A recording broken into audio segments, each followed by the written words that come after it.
That's what I've been doing. For some ground. All right, well, we're gonna hope this is working because it didn't say before. I think we had the other meeting here before. Fantastic. All right, so welcome everybody. It's 6:06 on Thursday, the 23rd of July. This is Manhattan Community Board 1 Executive Committee. I'm Tammy Meltzer, Chair of the Board. This is my last regular Executive Committee meeting, and sitting with my fantastic Vice Chair Alice Blank, who September 1 will be our Chair of the Board. So we have a huge agenda today because we have one wrap-up exec meeting in August. We're trying to get as much done as we can. And so we're gonna be a little bit tighter on time than we normally are, which I know for the presenters is fabulous. They love that. So let's start with our first item, the Independent Budget Office, the review of 2027's adopted budget. And welcome, Hannah. Please come to the table if you don't mind, Hannah. Yeah. You have slides. We have a remote. You got it. Just pass it out. Perfect. And then Sarita is going to be joining us remotely, but just to introduce myself, my name is Hannah. He's here. Perfect. I've been at IBO for a little more than 2 years. And before coming to IBO, I was a middle school teacher. And I will let Sarita introduce herself too. Hi, Sarita, you're here, and we moved you up to a panelist. You should be able to unmute yourself. Yes, can you hear me? Yes, don't worry. Okay.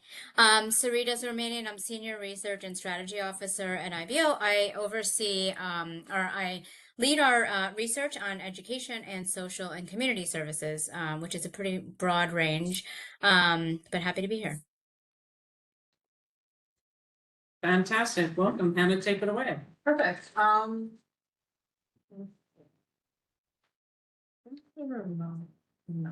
You may need to come a little bit closer. Okay. I'm conflicted, I'm sorry. Okay, go ahead. Perfect. So just to cover today's presentation, we are going to specifically be looking at funding that was added between the executive budget and the adopted budget. And so there's some things that we might not touch on, like you might have heard about the funds that were added for special education for early childcare, pre-K and 3K. That was added during the second round executive budget, so we're not going to touch on that. But we'll be really focusing on what was added for housing, transportation, education, and other categories of funding. And if you have any questions, just feel free to stop us during the presentation, but we'll reserve some time for questions afterwards too. So we've been here for presentations before, but just to reintroduce ourselves to people that might not have come across our work. We are a nonpartisan city agency, meaning that we don't report to the mayor or any other elected official. But our job is really to perform independent analyses of how New York City raises and spends money. And then we also do a lot of presentations and general resources. So a lot of work with community boards, other organizations, high school students, which is my favorite part. But any budget question, please just send it our way. So also just to give you a sense of the previous requests that have led to us doing research on certain topics. A lot of the reports that we publish are really requests from either city council members, different community organizations, or people from the public that are concerned about certain areas of the city budget and they want us to do research on it. And so just to highlight some of the past requests that your community board also might consider sending in a request if you have a proposal for a certain research area. But we recently published expanding fair fares, which looked at 5 different cost proposals that city council and other community organizations were proposing to expand the program. And this was a request that was made by the Vera Institute. We also presented to a district manager working group looking at city agencies and particularly which ones were heavily understaffed. One of those being NYCHA, people that work in NYCHA that go and investigate complaints. That was one area that was heavily understaffed, but they wanted to look at how that was impacting service delivery in different agencies across the city. So that's an example of a presentation that we could pull together if you're interested in that. And then just two others really quickly too. We looked at EMT responses to medical emergencies as well as food accessibility by a borough. And these were requests by an EMT driver, and then also a CUNY Urban Policy Institute request for the Community Food Connection programs. So those are just examples of past requests. If you're interested in requesting one for your community board, please feel free to reach out to and we can chat about that. Okay, so we are going to get into the bulk of our presentation. We're going to be looking again just at what was added in this last budget cycle. And then just as a reminder, the new budget started June 30th. It was adopted. So the new fiscal year began on July 1st.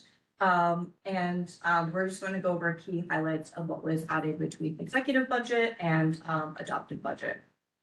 We're mostly going to be in this presentation focused on the expense budget. So that the expense budget is the budget that you're probably hearing about mostly in the news, the $126 billion budget that was passed on June 30th.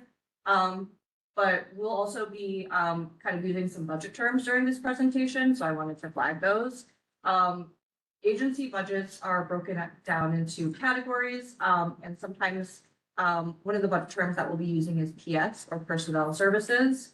This is just when the city is directly paying for city employees and other day-to-day expenses. And so an agency that has a really big PS budget is the DOE, because they employ so many teachers that are city employees.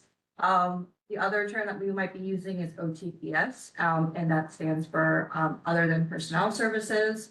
And so that's when the city is paying for goods, supplies, and contracted services.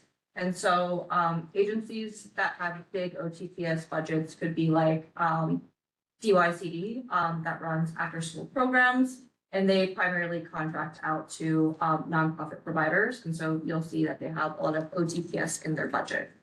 Sorry, it was a bit dense, but we just wanted to make sure that we're defining those terms. And then we won't be talking as much today about the capital budget. But if you have any questions about capital projects or capital infrastructure, we also do have an analyst that focuses just on the capital budget, if that's of interest to anyone on the board. So again, we're just going to be covering some key additions to the adopted budget, but some of the things that we think about when we're doing our analyses are what are new programs that the city might be adding each year versus ongoing commitments. So we'll mention some of those. How do eligibility rules and enrollment for programs impact funding? And so we recently looked at fair fares versus free buses. One is obviously a means tested program, fair fares, where we're looking at income eligibility versus free buses being a universal program. And that's really going to impact the amount of money the city is spending on these two different programs. We're also looking at city and state versus federal conditions. I don't think I need to really put too much into that. You all know what's going on. But then we're also looking at personnel cost as a major budget driver too. So we're in past budget cycles, we've looked specifically at overtime in uniformed agencies and how that's driven up budget costs that might not have been budgeted in city plans. This I think that I'm just going to skip over, but this will be in the slides that will be sent around just for the sake of time. But just to give you some context before I hand it over to Sarita to talk about housing. One of the things that IBO has been flagging is federal funding changes, and those changes really bleeding down and affecting the city budget. And so we did a whole series on the different federal policy changes that happened in the OBBA. And those biggest ones really are affecting Medicaid food assistance. You might have seen that many people lost their SNAP benefits in the last couple of weeks, and then housing programs. And federal funding really just remaining difficult to predict for the city. The next thing that was really big on our minds this budget cycle was the state and the interactions between the state budget and the city budget. And so, as most of you probably know, the city, must get state approval to change most of the taxes. And so when it came to raising income taxes, that was something the city had to go and ask the state for permission for, and the state was not, signaling that they were, wanting to go that direction, but the city doesn't have unilateral, independence to change most taxes that, we use to collect revenue. Secondly, the state has also made, changes that, frankly add to New York City's cost burden.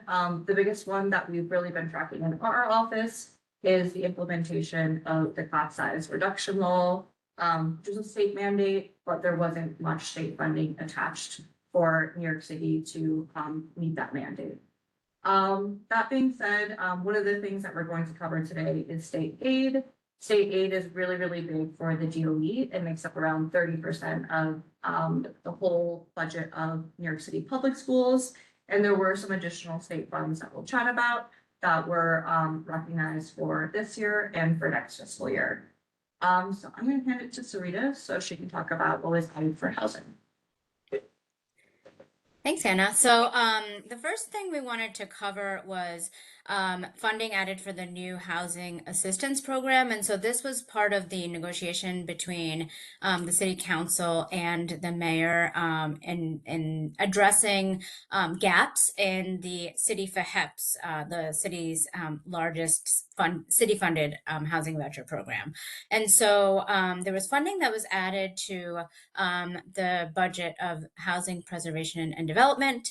And so 175 million in 2027, which included funds like sort of one-time funds for starting up the program, and then 125 million, which was included in each year in 28 and beyond.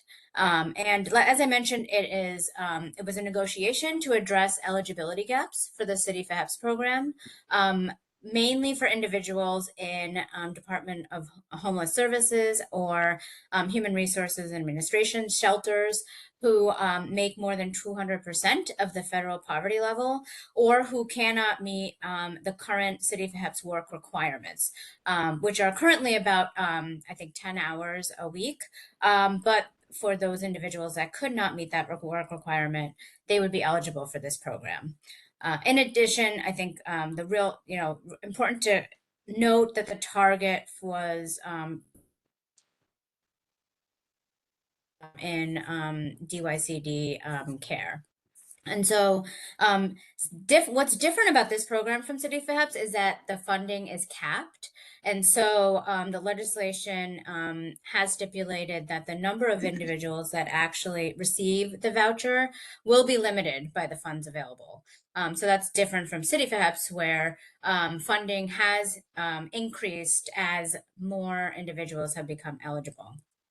And HPD will create a wait list for eligible households, although they are allowed to cap that and stop accepting applications.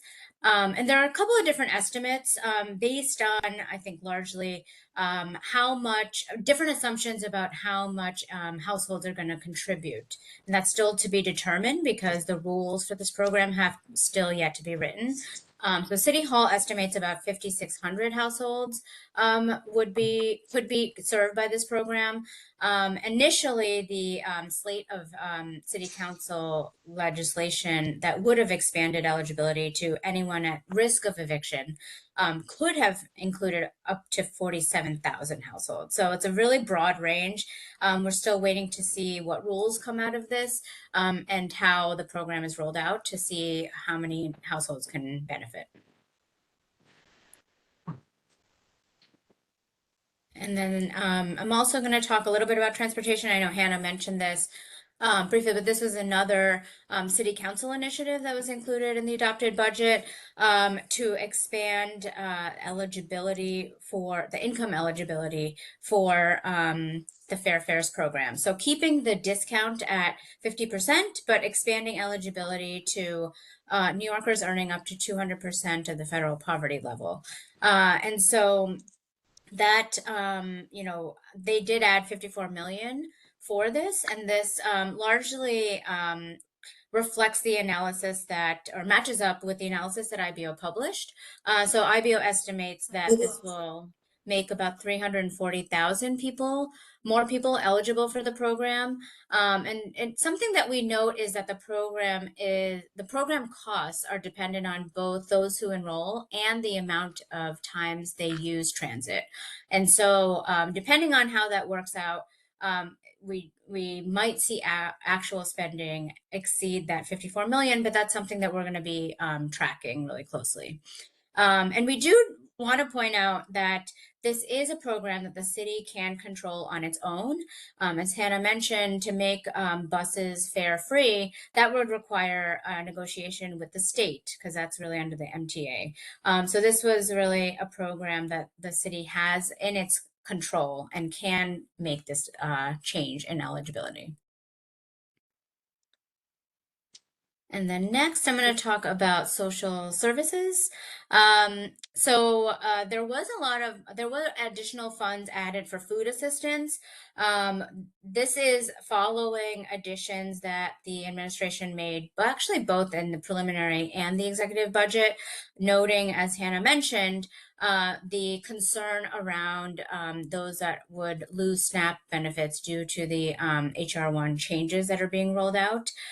So an additional 1.4 million was added for food access benefits, and then 9.9 million for the Community Food Connection Program, which is a really large program that helps to serve or meet the needs of food pantries and kitchens, and is also a big city council funded initiative. And then also additional 12 million to expand weekend home delivered meals. So this was as a result of a city council local law that was passed as well.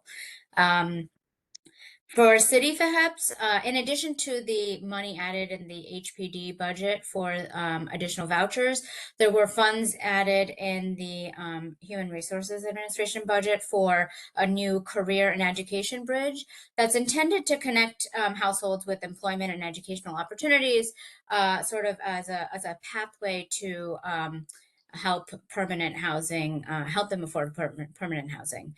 And so with that additional 8.6 million in 27 and 6.6 million in the out years, 13 additional staff will be dedicated to this program. We're still waiting on more details of what the program will entail.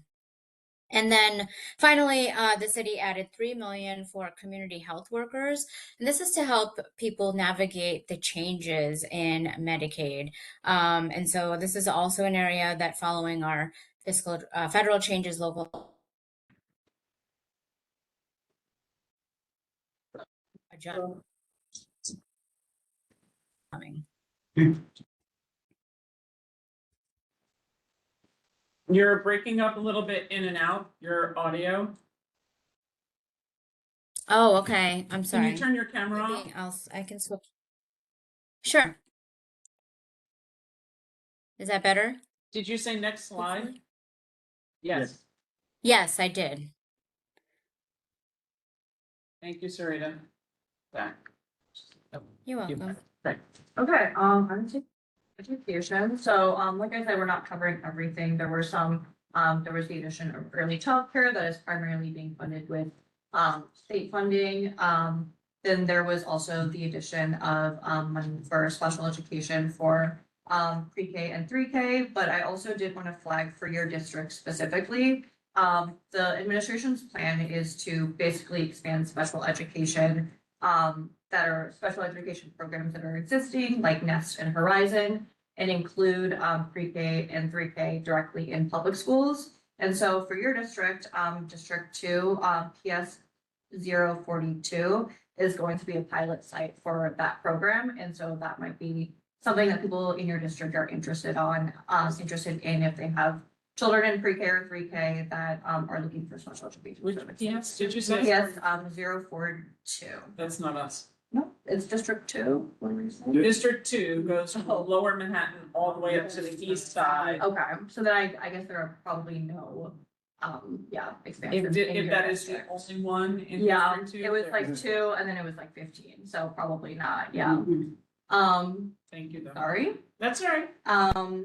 The next thing that came out for this adopted budget was hold harmless. So hold harmless is basically just making sure that school budgets are stabilized. Most school budgets are heavily based on enrollment numbers, and so the $383 million that was added in the adopted cycle is really going to make sure that school budgets are not declining, and they're comparing this year's school budget to last year's preliminary school budget, and making sure there's no negative changes in those numbers, even if schools did lose enrollment in the past school year.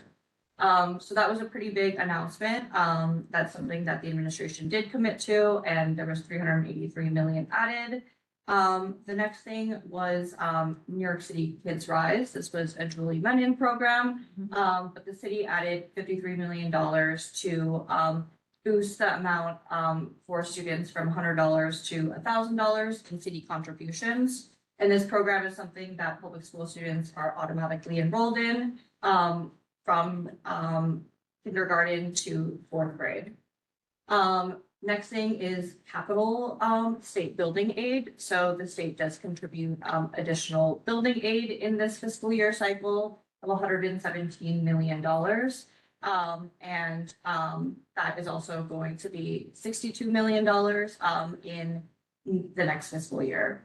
Lastly, we have Children and Youth Services. So the Administration for Children's Services had around $3 million added for upgrades to help with case management. And then a relatively new program, New York City for Future, which is run through DYCD, is receiving $1 million. And this program really focuses on employment opportunities for low-income young women. And so it's very similar to a similar young man's initiative that's already been more established, but a very relatively new program that is getting a little more funding in this budget cycle. Rita, And then, go ahead.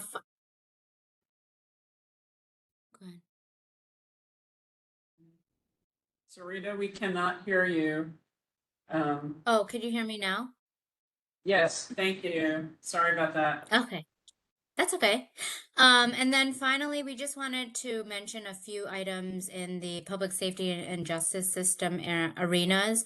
So 32 million was added for cost of living adjustments for indigent defense providers. So these are attorneys that are provided for those that are not able to provide their own.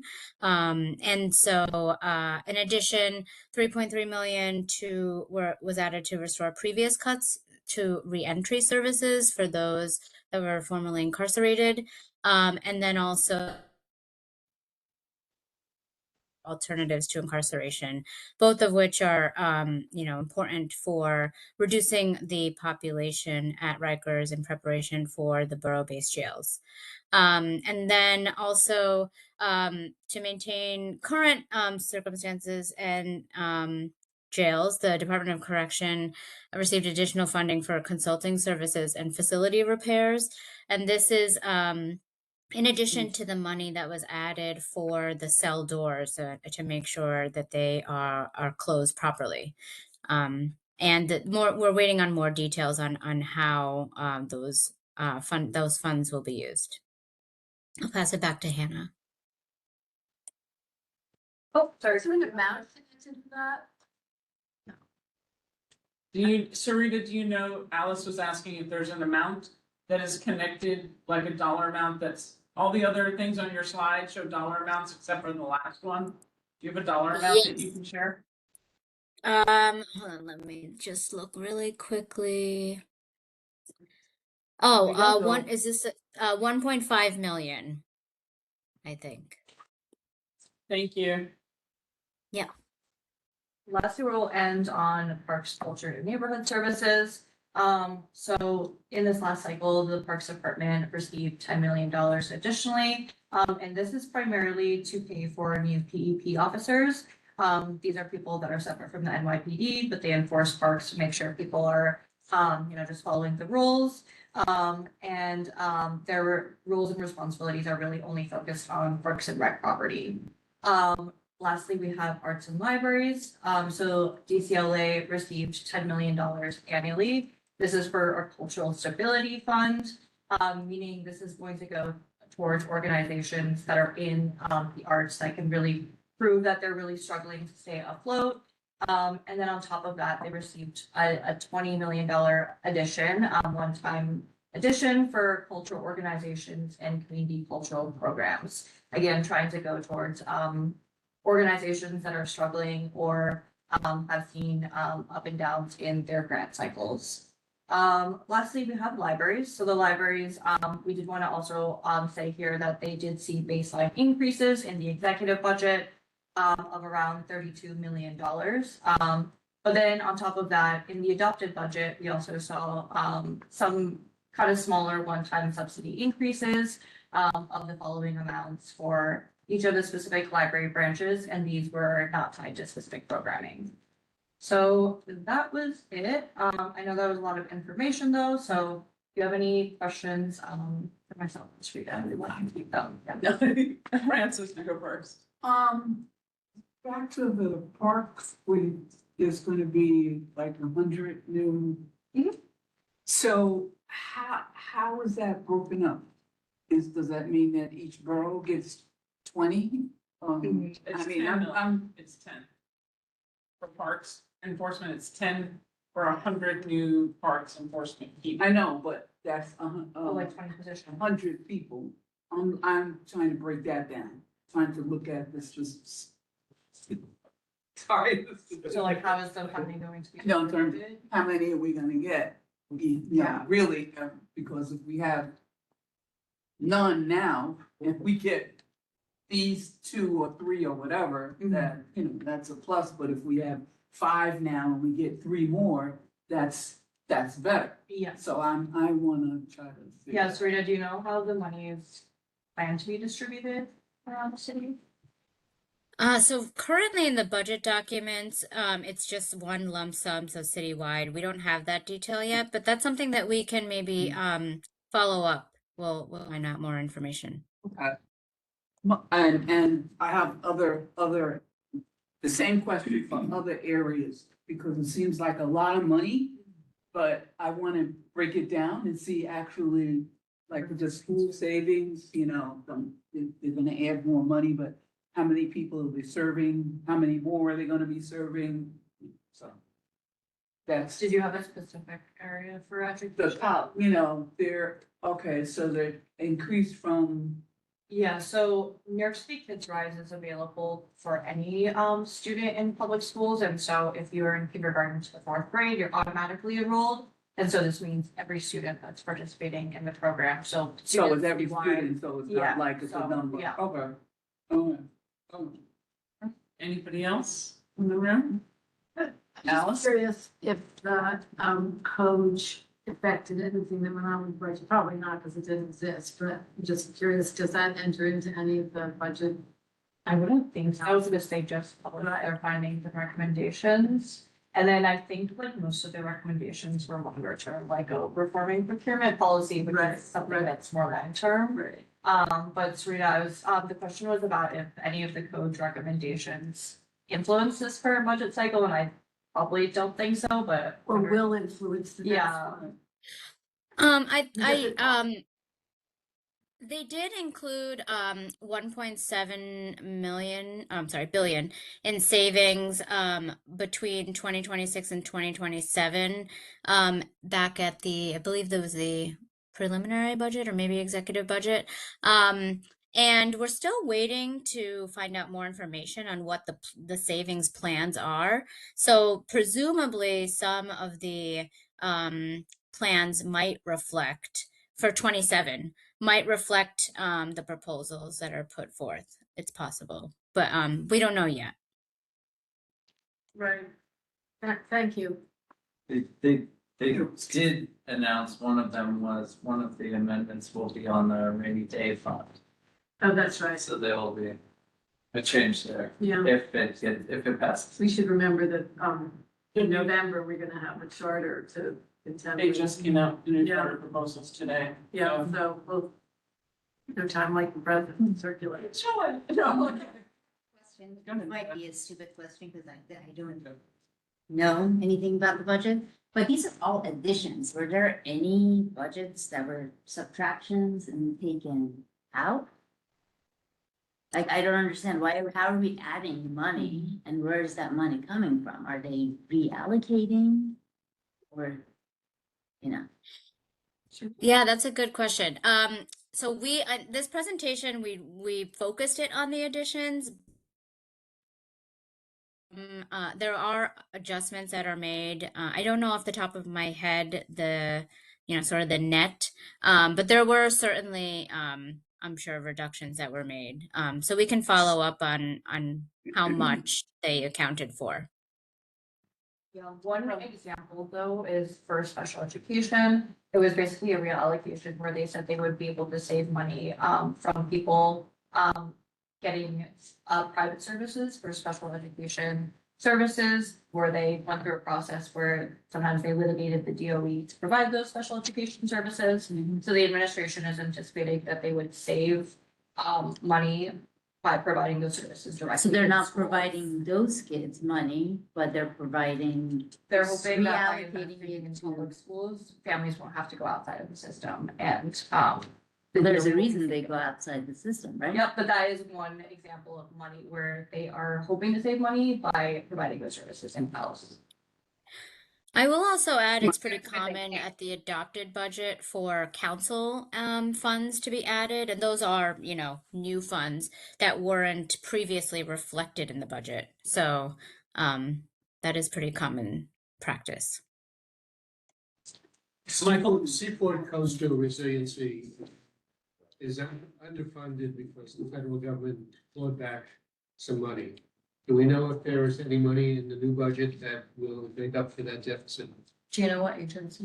It would either be DEP or EDC. We can definitely look into it and see. I'm not sure about that specific project, but It's important to us. if you also want to send like a list of specific questions, Taking notes. yeah, we can follow up on any of these. All right, beyond Seaport Coastal Resiliency, obviously we'd want to know what part, if any, of the budget for any of the coastal resiliency within CP1 has been additionally funded, whether from planning to infrastructure.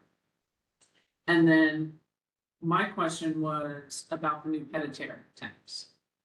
I'm very curious to understand when those revenues begin to come in, whether the IBO can delineate where the sources of the revenue are generated. And if so, will that be done by borough, by community district? We would like it by community board on a revenue analysis. And one of that has to do with the conversations that we have on the community board about housing is not created equally. And if you're gonna build a building with 100 luxury units, and 30% of them end up being Peditaire, you're actually only seeing 70% usage in that building. And we've been pushing to get more trickle down, quote, as the city has it set up, to get to affordability. And the Peditaire doesn't allow, you're not getting everything in the community all the time. You're not getting the boots on the ground in the community 24/7 when they're Peditaires. So is that something that the IBO will be able to do? Like breaking it down by community district and through the volume. Or even more granular to community board, which. Serena, do you think that would be something that?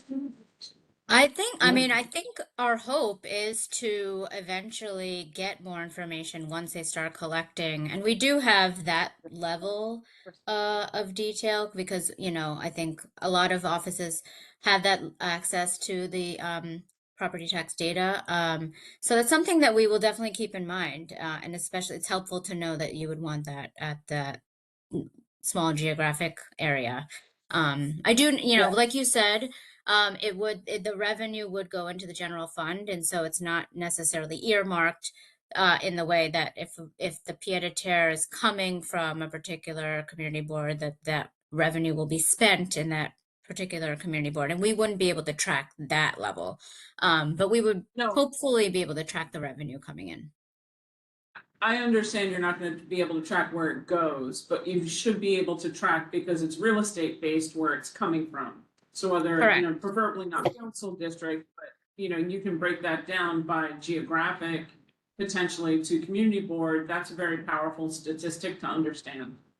Yeah, I think we should be able to do that, hopefully. Fantastic. Does anybody online have any questions for IBO? Oh, Zach has a question. So when the city sells a piece of land, potentially a large one, potentially in Community Board 1, where does that number end up showing up in the budget? And are they delineated by project, or are they kind of lumped together?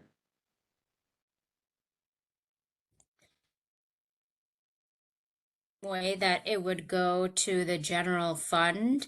I'm not exactly sure we would be able to like sort of There's track probably a it beyond budget that. line Yeah. for properties, for, property sale, like city property sales, right? I'm not exactly sure. I'd have to look into that. And then, it's funny, DEP does not seem to appear on your slides. And it's recently become a city agency that we're far more interested in hearing about, considering the amount of flooding that we have around. And so I wondered if you could come back to us and give us any kind of insights to what money has been allotted to DEP, whether it's capital or expense, towards infrastructure and drainage, and how that may have changed from budget year to budget year. That's a critically important thing if you were in our neighborhood at all this weekend. Do you think, Sarita, we could get something like that? Yeah, for sure, we can.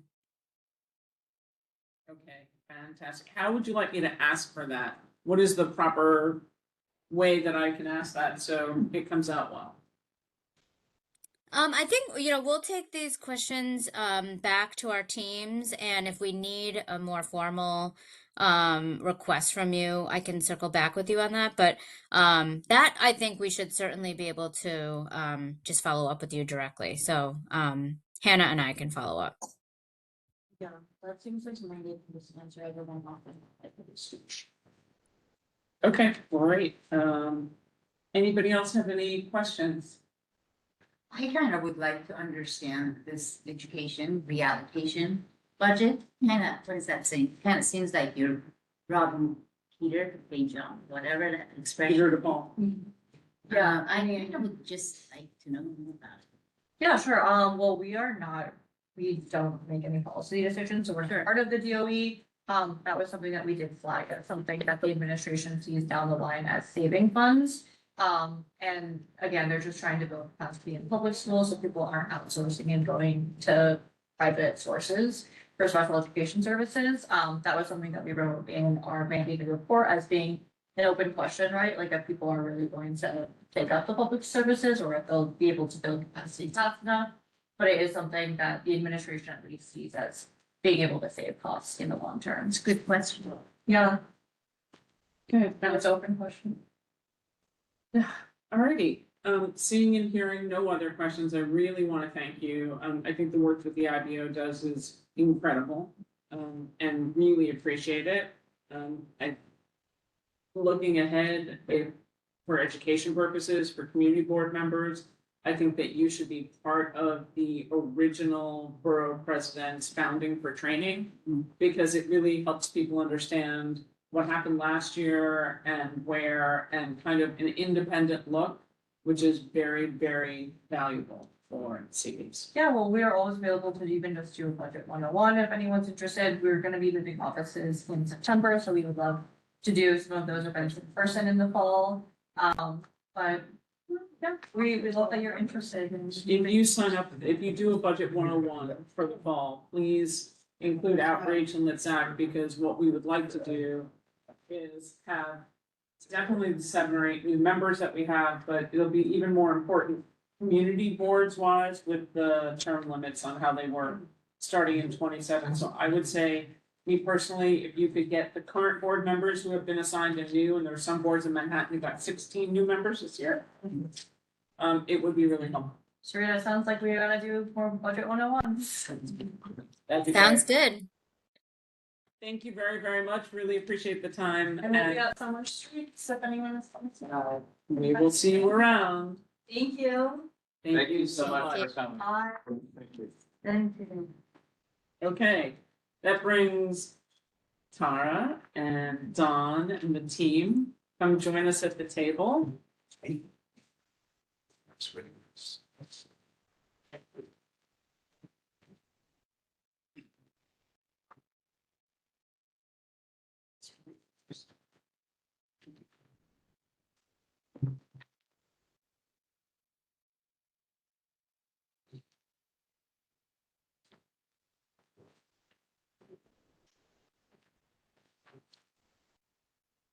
All right. We'll get your slides up. Hi, everyone. It feels like it's been forever since we've been here. But so it's good to see you all again. Tara Dowd from our Government Community Relations team at EDC. Gustavo Moran from the asset management team. Valerie Lawyer, Dr. NYC at Waterway. Honey Hussein, Doc NYC, and your Waterway. That's around Dr. NYC, via Waterway. And so the last one we were here, we were speaking about the transition of operator from formerly Hornblower and Pier 15 to Doc NYC.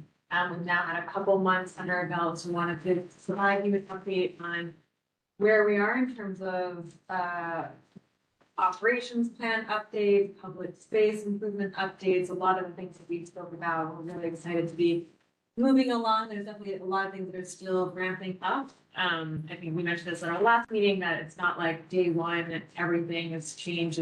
We're using the summer to really start to evolve a lot of these things for the better, and make sure that this asset is a public amenity that really supports the community, where the public space and community access and community partnerships that can happen on this space are really vibrant. And so I wanted to provide an update on where we are with all of that.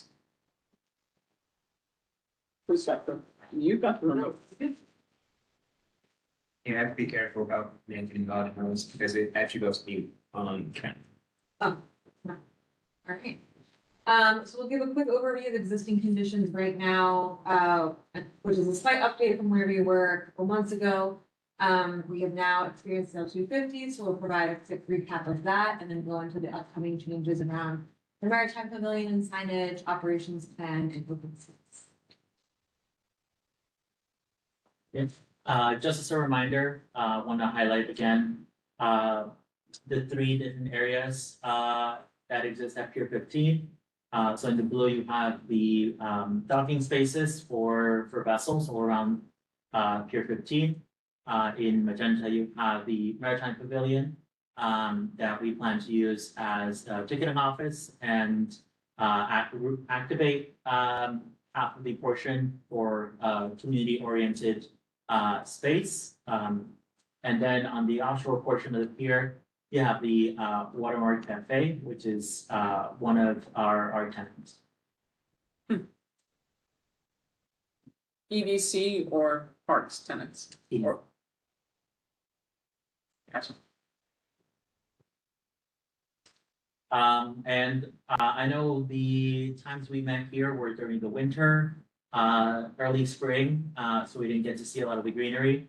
But you know, these pictures were some that we've taken from June forward.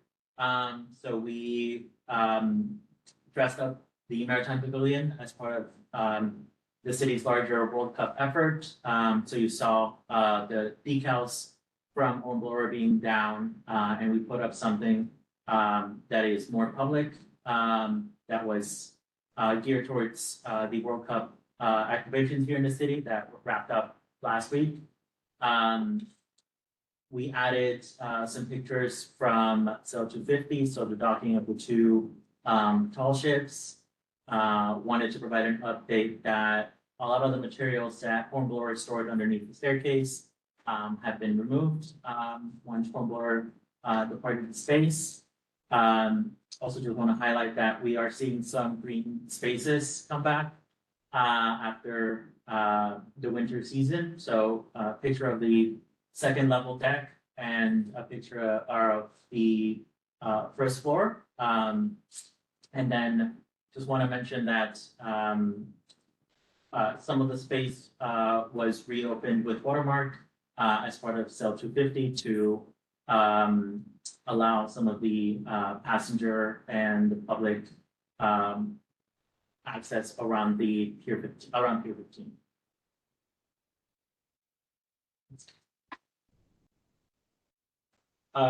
Just sharing some pictures that we took, our team took over July 3rd, July 4th, and during Cell 250 stay here in the city. So like I mentioned, we have the two tall ships that berth at Pier 15. On your right hand, you see the lines forming to take a look at the tall ships. Similar on the bottom picture. And then a picture taken from Brooklyn onto Pier 15, 16, and 17 of just the parade that we saw on the East River. So we know that there was a lot of concern about the Maritime Pavilion. We wanted to provide an update on what we've discussed, what our plans are in the next 2 months. Our aim is to fully activate this by September. So part of that would be repainting the space, adding chairs, tables, screens, really make it a community space. On the second portion of the pavilion and on the first portion, activating the ticket booth, having some staff, a plan, and creating a platform to sell tickets for tour operations. And we're looking to have multiple operators here doing tours. It might be a slow ramp up to that activation. On the outside, as I mentioned here, the city dressed up Pier 15. EDC and Dock and IC are looking to dress up Pier 15, the pavilion as well. We got the designs a little too late for this meeting, but we're going to share those with you once we take a look. We make a little bit of revisions and would be open for comments and suggestion of what to put on that exterior signage again to convey for all New Yorkers that it's a Pier 15 is open to the public. It's a public pier, and to make sure folks are going towards the offshore portion, looking at views, going on the top level.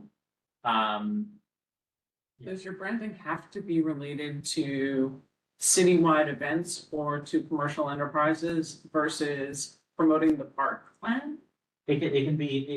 We're trying to make it holistic. So a little bit of that and promoting that it's a public pier and inviting folks to go on the second level.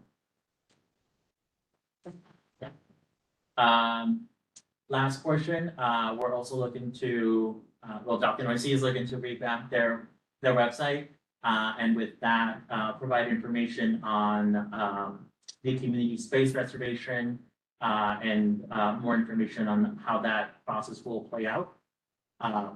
But in the meantime, since we don't have that yet done, feel free to email us and Dock and IC on scheduling and reserving that Maritime Pavilion space.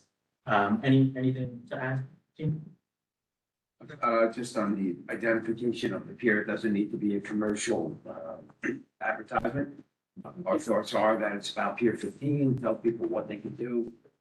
Some of our thoughts we're having on the pavilion, come, walk, sit, view, ride. Basically tell people what activities are available at the pier. I don't think there'll be any single operator advertising.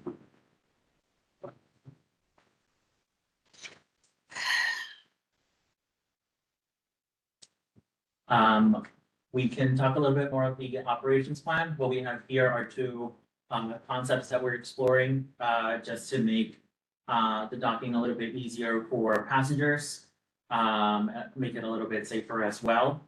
And what Dr. Narcisse has proposed, is to, bring in 2 barges, to, make it easier for, passenger, boarding. Part of this plan is to have, clear and defined designated, boarding zones, to each vessel, depending on where they are on the pier. We have minimum security ratios, 1 per 50 passengers. I think our perspective here is to ensure that the public walkways remain open and accessible. And the vessel staff are working with Dock NYC staff to make sure passengers are adhering to the queuing lines and again, ensuring the public walkways remain open.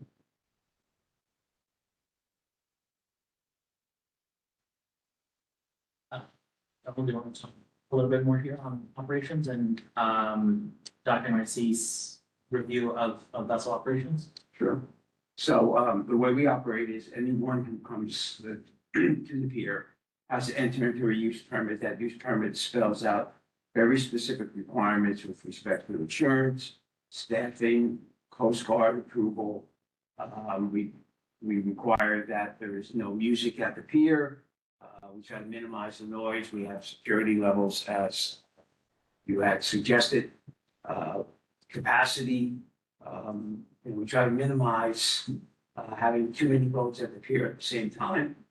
Our thoughts are that we'll probably have no more than 2 operating at the pier at the same time. I think we agreed at the last meeting that the last departure here would be no later than 10 p.m. The pier would shut down at the same time that the cafe or restaurant shuts down, and we'll clear the pier and make sure that the public leaves at that point. I'm not 100% sure of what the access to that pier is. In other words, can the public access that pier 24 hours a day? Yep. Yes. Yeah. It's a public park.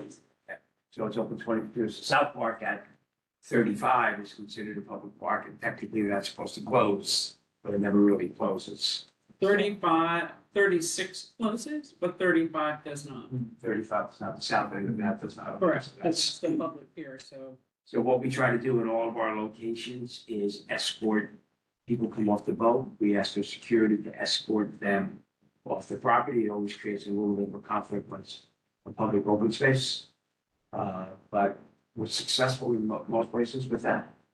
The biggest problem, for example, that we had at 35 and 36 are non-vessel activities taking place on those piers late into the night. It's not something that we can really manage, other than the fact that our security tries to make sure that those conflicts are minimized. But it's a difficult challenge. But I think our overall opinion on this pier is that it's a unique opportunity for us. It's a unique opportunity for the community. It should be a welcoming space. When you get to that pier, you should have a sense of arrival. It tells you where you are, what you can do. We're not really involved in the second level, but we think we can manage the first floor of that pier so that it meets your goals. And we expressed them at the last meeting. We took them into consideration. I think as you go through, we have some ideas on where we can improve the landscaping. I think we've already started to put together a list of people that want to engage the community in the community room, sailing discussions, marine discussions, Billy and Oyster, bringing people there, show them what they do. We already have them at several of our locations. I think I'd like to have them there as well. It's a great opportunity for the kids. So we just think it should be more engaging. It's not a single operator monopoly on the pier.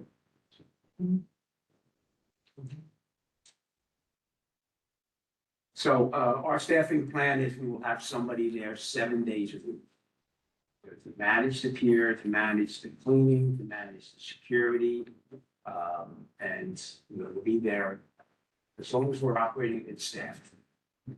So when we close down at night, obviously we improve security.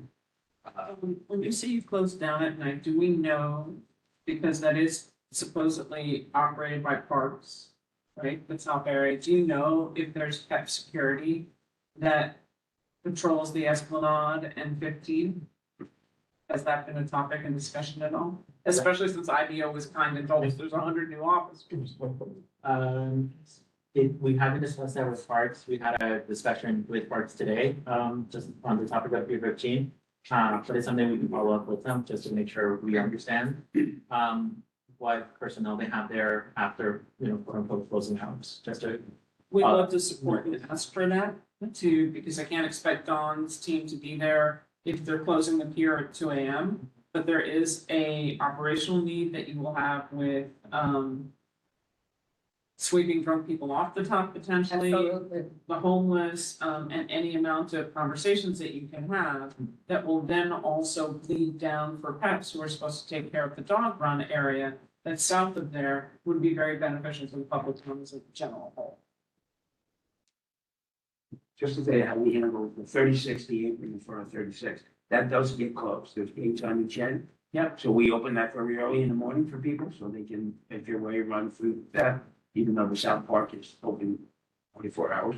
So we do manage the opening and closing of secure areas. Yes, but there's no close off here, that's. I know that. Sorry, go ahead, Francis. How does this affect the other open area in front of the watermark? That's why I'm asking for peps, because Watermark manages Watermark until day Right. 21. Right, and then, but then there's the public space, right, in Right, front which of is there why that's I- open. Right, which is why I'm asking about the peps officers, because I guess you call it the face of the pier, right? Or on your document, you're calling it the east side of the pier. Sorry, maritime landlubber. That public section, along with the top, does need a loop by Absolutely. peps, which is what is the idea? That's a very interesting place to control in terms of access. Because the watermark is right there, and then there's a slither of a walkway for people to go into the open part, and so. And the other question I have is that in that space that you're going to use for ticketing, there's a bathroom, and that's what your watermark has been using as their bathroom? Well, we'll get to the bathrooms when we Oh, get okay. there, when he gets to the other, but Okay. did you have another question about security, Michael? As long as this is the No, one. yeah, welcome to go through the whole thing last. Perfect, then we'll wait till the end. Can you go back to garbage? There you go. Just one thing on garbage, we spoke to Parks today about the subject. We're looking to consolidate and, find a better strategy for Dr. IC and for adjacent tenants to, consolidate trash in one location, and,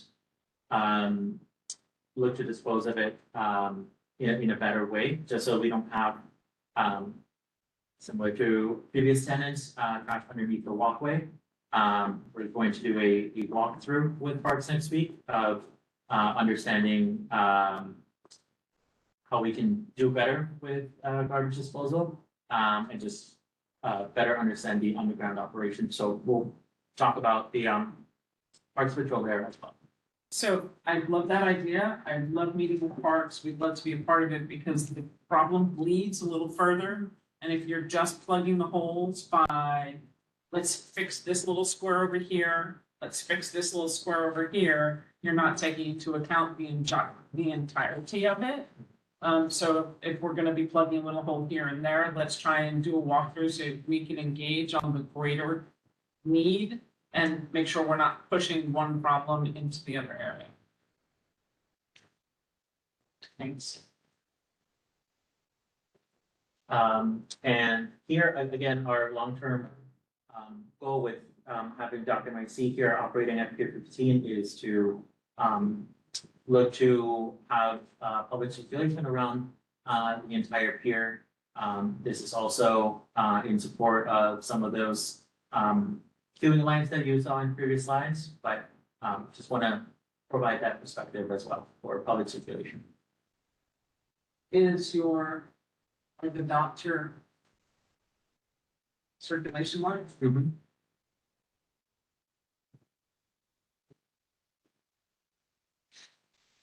So our thoughts, in an earlier slide, you saw a berthing barge alongside the pier.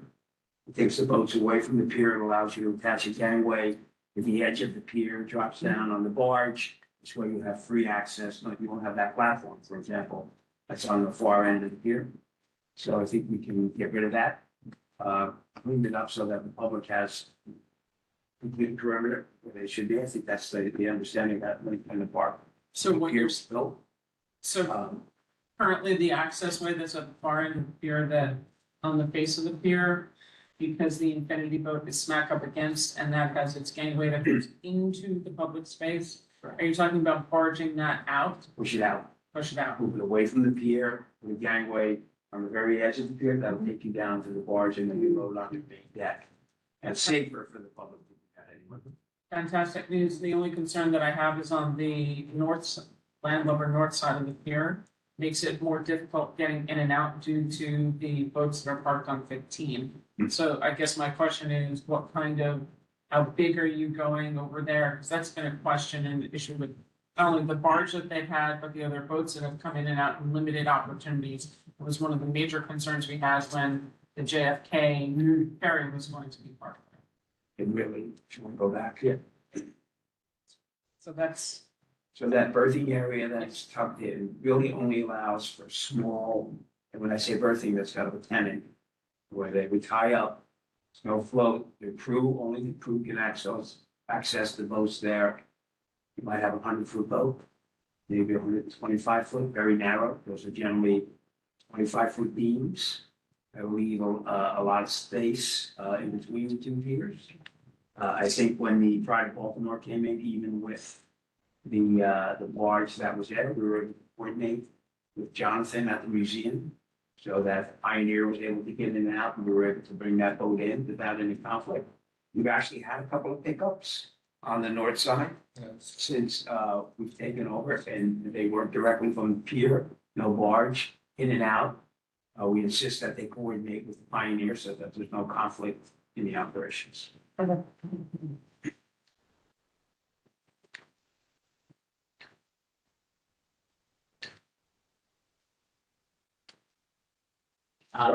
Yeah. No, I mean, as we look at the pier, it's barren. There's no sense of arrival when you get to the pier, so this is really illustrate some areas that we think we need to address with some landscaping and plant material. The area in front of the pier, I think, can be much more active where those tables are. Maybe it's temporary uses, tables that come in and out. So, there's certainly areas where along that walkway that goes up to the second level, where you see all the goings on the north side of the pier, I think we can screen that in with planters and plant material.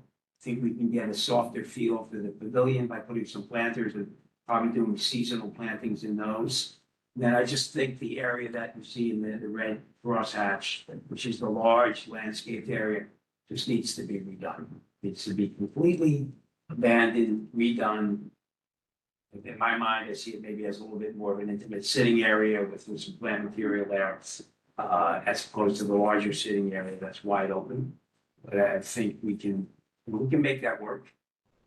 And, we obviously consult with the community on what you have in mind.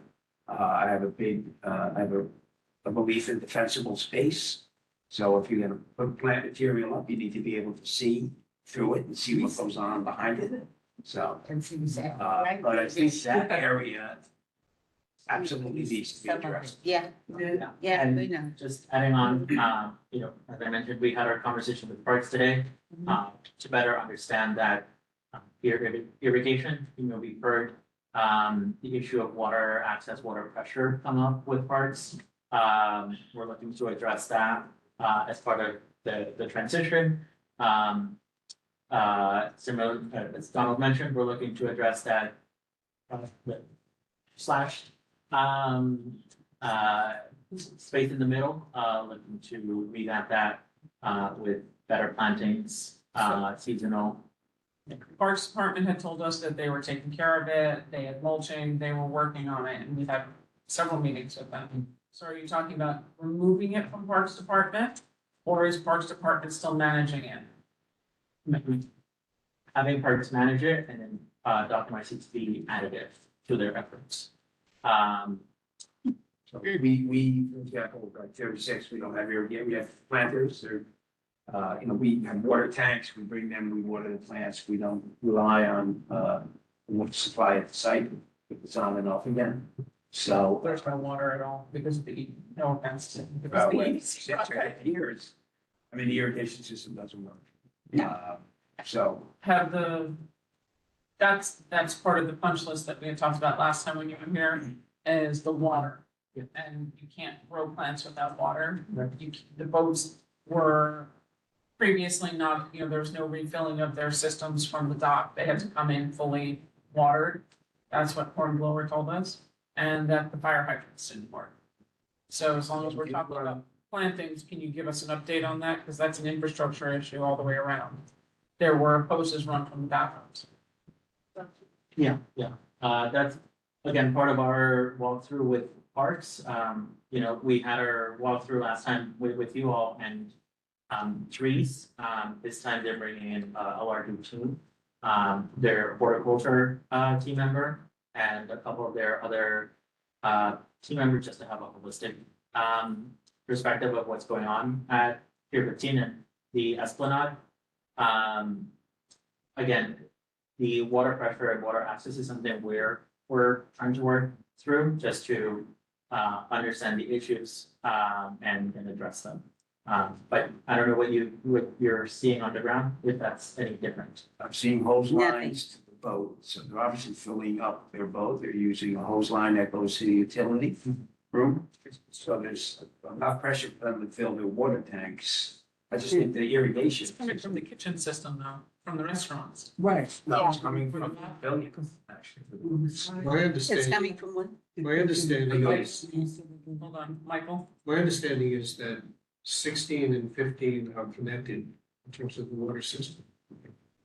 My understanding is it was broken. And my understanding is it's finally been brought to the attention of DEP and that they've worked it out. Have any idea? what- I don't know, I mean, our first look, we had a plumber there, I mean, the water's live, certainly live into the pavilion, and it's live into the restaurant. I don't know, the irrigation system seems to be disconnected, there's backflow preventers that run along the length of the pier. So I would suggest you talk to the museum because they had conversations with DEP. And that might be helpful. That'd be with us. Okay. Go ahead, Netta. So, you're redesigning parts of the pier with landscape, right? And removing potentially that hatched red area. Are you planning on bringing on an architect or a landscape architect to do it, or just buying planters and? Our thought is we would bring a landscape architect on. Great. We have several in mind, if there's several that really hasn't. I just think that it has been designed by a landscape architect. You guys probably should reach out to them and see what There they, were shop architects and different. Shop. but they weren't shop, right? They, Shop had a landscape architect with them, and I'm happy to forward all the information because they spec'd all of, not only the plants and things that were designed there, but they also spec'd the furniture, which I know you're struggling with, but, some of it, but yeah, Yeah, that'd be great. we'd be happy to share all that. Great, great. Follow-up question. The area in front of Watermark, the kind of little, I don't know what they are, little lines, what are, That's where the green space is today, No, she's talking about, if you look at the purple rectangle, right, right? in so front of that. Directly in front of that the is, right, directly to the right of that is their land line. And then beyond that, the more organized squares, if I remember correctly, is public space, correct? Yes. which those were, they're not there, right? Not anymore. Not anymore. Francis and I would. We would love to have them back. Something we talked to parts about, adding more. So does that have anything to do with the Watermark lawsuit reclaiming the eastern north portion of the pier? That is part of the conversation, but we. And where are you on the lawsuit? Is it It's there. still forward? It's been there for many years. I don't know, but I know it's been a couple of months since I, taken a closer look at it. And what position is EDC taking, right, that is public space? Until lately, until, people mentioned speak about. But one might assume that would be EDC's position. Right, and so that would diminish Watermark's number of tables and whatever. If you were to succeed, is that fair? So we might plan for that easternmost part, but Just when you're looking at the landscaping, I think it might be worth just doing a little placemaking too. Because it is hard to, I think you guys know this, it is hard to ID that there's a, if you've never been there, that there's a park up top. So, you know, I don't know, something on the ground, like a little trail or something, or like, cladding on the stairs that go up. Something, I just think it needs some placemaking, so I'm sure our architect will get that. I think the idea is with the wrapping, you know, right now that wears is like the World Cup wrapping that we're replacing it, some of that will have to. We'd be delighted to help you after the decade plus that we've had the way it is now. Which included open railing, closed railing, depending on what Watermark was doing, marking into park, we'd be happy to help you. We would, I'm delighted to see the, at least somewhat openness of the pavilion so you can see in. But it's public space inside that should be able to be used for programming, and there's lots of ways that we'd be happy to help brand it back so the public knows. I never want to hear EDC tell me again, it's okay to get rid of Pier 15 because people can't see it. on that subject, we're talking about the pavilion. My question is about the ticket office. Have you considered online ticketing? And if you did, or a kiosk or something, instead of taking that entire space, which could be used for the community? So I think we're talking about it in a slide or two.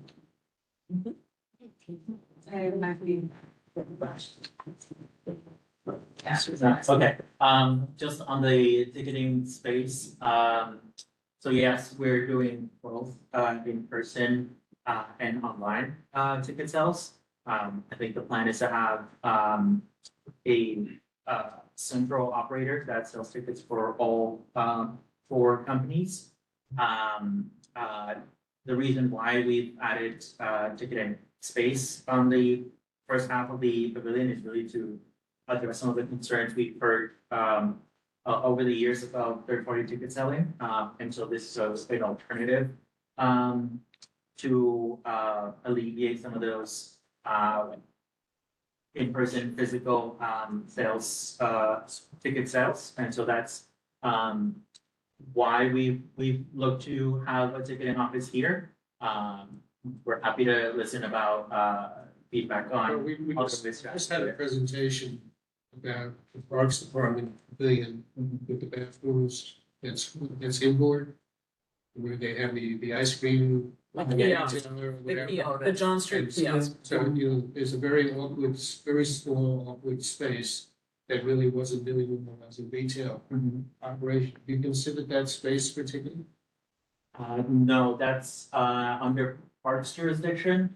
We can have a conversation with Parks about it, but you know, this is what we are. I understand you're two different agencies, but it makes a little bit of sense because it's before you get onto the pier. You have ticketing right there, it's an awkward space, and that frees up the pavilion for community use. Also puts back some of the conversation that we're trying to have about having a holistic vision for the waterfront and how we can support 15 being an asset for the community and successful versus this little asset over here, and this little asset over here, and tying all of it together. I know you must have more slides, I apologize. I'm sorry. You can tell, we're always very excited to see you.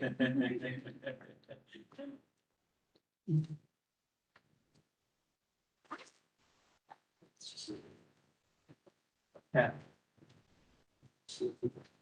Sure.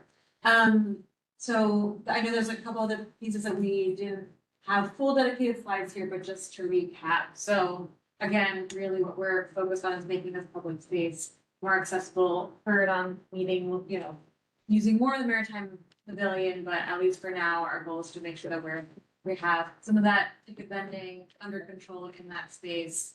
But that the public space upstairs, around, inside is all very, very clearly indicated. So as we have our website coming up, as we start redoing some of the wraparounds to make back here, be sure to be working with you on all those updates as well. Again, our rules around third-party ticket vendors, remain. Dr. Moise is continuing to conduct secret shopper, research to make sure that we're tracking all the companies, that are participating in third-party ticket sales, and if they are there, having the appropriate repercussions for that. And then also thinking about historic vessels at the dock, that East Bird is gonna remain reserved historic vessels. And that will continue to be there. Again, South Street Seaport Museum is something that came out previously.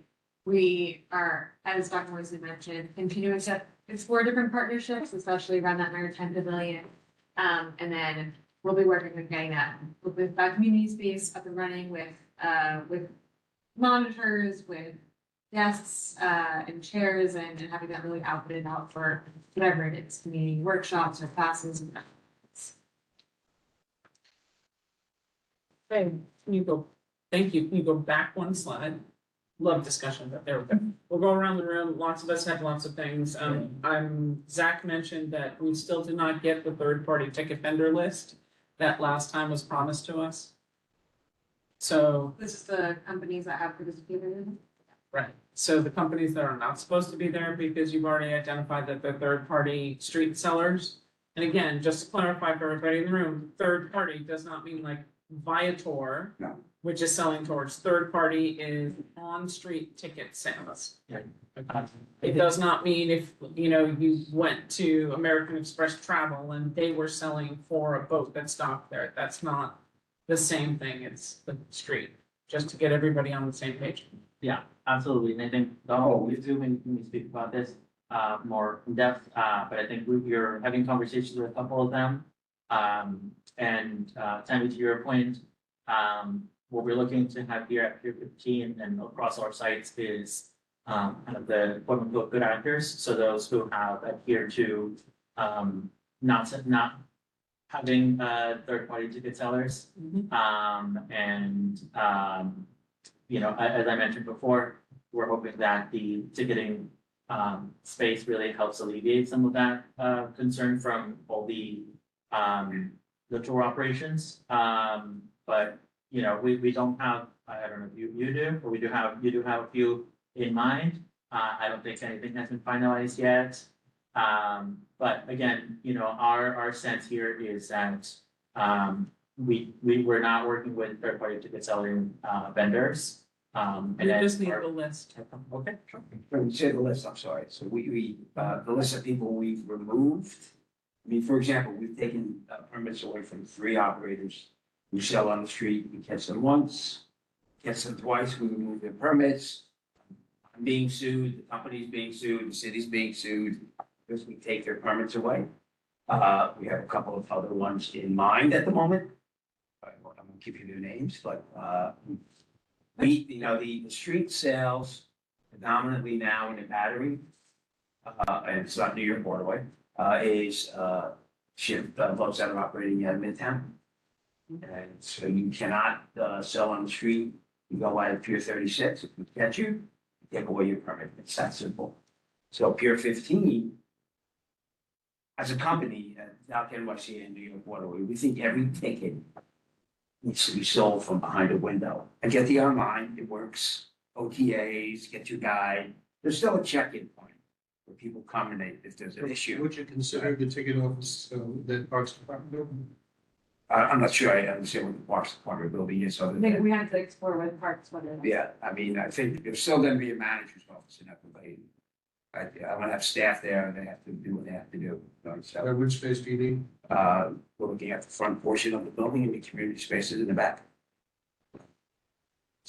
Where I think the building was leased, and I think that's the way it was intended. I can't speak. it was intended to be able to have the space in the back available for the Exactly. public. It's not We supposed need to be for really anything else. Right. And there's so many desks up front that there should be opportunities to have a diversity in there. What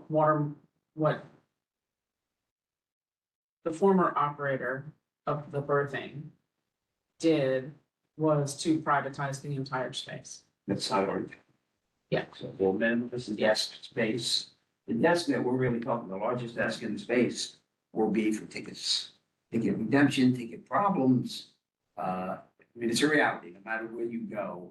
Yeah. For a tour operation, there's a window. There are no argument, but if I can get you out of that building into a better But I won't be location. out of the building. I need management space. I need space for my employees, for cameras, for computers. It's, I don't disagree with you, I'm going back to the original RFP from 2011. That's exactly the And same. I lost the purpose. yeah, I mean, I bid on that. So the front half of the building was management space and the back half was community space. But it's good example, okay. The point of the list is figuring out who you're, what operators you're working with. So we have that list, and then when we're looking at the List battery. of potential operators and peers that, I'm sorry. Not 15, not just 15, because this is. Third party ticket sellers, probably 100. Operators, I'm trying to understand what you mean. I think he's asking for a list that of the third part, the operators that you. Boat operators as opposed to ticket sellers. That If you had both, I wouldn't argue with you. I mean, we'd love both, but that are partnered with Doc NYC, that are, using Doc NYC. I'm happy to give you a list of the current users. You can, look through that list, it's pretty large. Because then we haven't committed to anybody at that pier at the moment. Yeah, not specifically that up here. This is to deal with the battery issue that we have. But, I mean, the battery issue is a midtown tour issue. If they are going out of 36, they will be stopped. Generally, but then we'll have the list, and so if somebody new comes up, then we'll be able to connect those dots. So, because that's in the district. otherwise we're kind of operating in the dark. That's why Zach's pushing. We'd like to be able to have a really well transparent to not. Okay. It's And that, yes, we do that every time somebody goes out. I'm happy to provide the list in advance, but you'll also get, for example, that other I don't know. locations. No, he's looking to build the database of information that we can have institutional knowledge as well as you. And that's how the department goes. Francis. Okay. So. And then I have hands on line. Picture of the. Go back to the zone. And where you're gonna have the birthing and two. Okay, I am very, very, very familiar with this area. I live across the street. I've seen it go through a lot of different metamorphoses in terms of design and this way and that. I'm excited to see what you guys are gonna do with it now. I do have some concerns, in terms of the area in the front. It's a big open space. Yes, I can see you guys doing something with that. In terms of the area on the side where you're going to have the birthing of that. On the north side, I'm concerned about that because that's a very narrow space that's going to, you're gonna have to have people coming off and then people also going to the open space.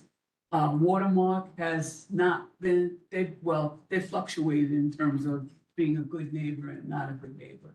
The green area, we just sat there the other day, they had spruced it up a little, it was nice, the benches that they have put there was okay. I'm excited to see what you guys are gonna do with it. And the big, open area, there's a bathroom in there with Watermark is using, but on the other side of that, where that, that little square space is in the front, it used to have porta sands there. And then they changed it to these private, bathroom setups. So that, I don't know where it came from or who it was, but they were there after the porta sands. So I don't know if it's still gonna be there. As I see the space, there's a common bathroom that's part of parks and the pavilion, There? inside the pavilion. Inside. Right. Right, The and signage on the outside. There's a bathroom trailer, which I think belongs to, I would not. Watermark. Watermark. It does. Yeah, Right, well, so- I'm just giving you feedback. No, I hear you, just And- along that dash line where you see berthing. That is really for vessels, think like Pioneer. You won't load there, the people won't load there. It's basically just to tie the boats up. Right, but then, but the line that's going into the pier, I mean, they gotta get off the boats. They won't, it's only crew that will, that dash line is really, a boat would be stored there and. No, The other ones on the What are end, they gonna do? The far end? From the, Yeah. how are they, like, yeah, they'll have to they'll line up and, That's a our really- goal is to have the boats okay, alongside. well, you'll handle it, I'm sure. Well, I'm just we try. expressing my concerns We do our best. because there's a lot of different narrow I spaces mean, the goal there. is to make sure that the public can have access around the pier all the time. Yeah, and also you're talking about putting plantings there and all this other stuff, it's like, It just okay, needs to be, whoever it really you, needs to be cleaned up. right, whoever you get to do the design, make sure it's in with the space. But that's what. We're developing questions over here too. Michael? And where to start? Present day conditions, why is the horn blower still there? Was what? Why is the Horn blower. horn blower still The there? vessel? The Infinity. The Infinity, has an agreement with Dock NYC to. So their lease is ended, and you're getting a daily rate from them? Monthly rate from them, They have a permit, a use permit. a use permit, and that money goes to you, doesn't go to EDC. No, it's already gone to us. We issued a use permit, a monthly permit to the Infinity until we reconcile some of the problems with them. Whether or not they can stay or not stay hasn't been decided yet. So you're considering that they may stay. Yes, By whose decision? sorry. Whose decision whether they stay or don't stay? Yours. Okay, that's what I want to know. Okay, fine. Yeah. That's fine. I mean, they're not, they don't hold the lease. We're happy for you to make that. Yeah. Hey, well, thank you, that makes me feel better. The same question, what is the status of the JFK Staten Island Ferry? I know, other than what happened previously, we know Had nothing. discussion, but they do not have a use permit. We haven't heard from them. We don't want them ever there. Okay, but yeah, we've just had discussions with them, haven't heard much from them. Very close. Yeah. I was hopeful to eventually we get to this, I'm sorry, I had to step Michael, out. you're done? Oh, well, I just just on the that- ferry, but I was just curious what did happen. All right, my other two questions, one is, do you have any plans to activate the upper deck? The parking, Not my, No, that remains under port jurisdiction. would you welcome the participation of a community group to help? Yeah. But, you know, You have to stop it there. I welcome it, but it is port jurisdiction and the decision. remains You with have Parks. to deal with parks. Right, and is there any City of Water Day events going on in Pier 15? they have not approached us yet, and soon they will. Saturday. It's Okay, coming up in and 2 days. there are not, they haven't asked for a permit, they know the It's not, operation. see, that's the backwards part here. City of Water Day is a citywide initiative and there's supposed to be community events by groups along the waterfront. But our irritation is that there's zero on the east side, except for the South Street Seaport Museum. You can go there. But that is the only entity on the east side of Manhattan in Community Board One doing anything. Unless you go around the west side, you can, obviously you have docks and the docks are noted that people can get on a ferry or whatever. But the only one doing community engagement is the boathouses and the Lilac. I mean, separate from Dock NYC, the Waterway works with them all the time, one, I think part of the trend might have been the transition that they didn't know who to talk to. Work with the Waterfront Alliance all the time. I'm happy to have them there, and even if they want to do pickup and drop offs, which we try to set them up. They're not the ones setting up programming. They are highlighting community programming and community options on the waterfront for the wider public. And I guess my point is a bit of, not a dig at you, John, but it's a dig back to what we're talking about, that as a community, there's not been any urban planning to have community waterfront activities. Thank goodness we have that museum there, because that'd be the only thing. So the rise of community groups is what we're looking for on 15 and 16, and to have a robust waterfront in CD1. Yeah. My final question is, this, the last slide, or the next to last slide, talked about a partnership with the museum. And talked about the museum having, some interest in the pavilion.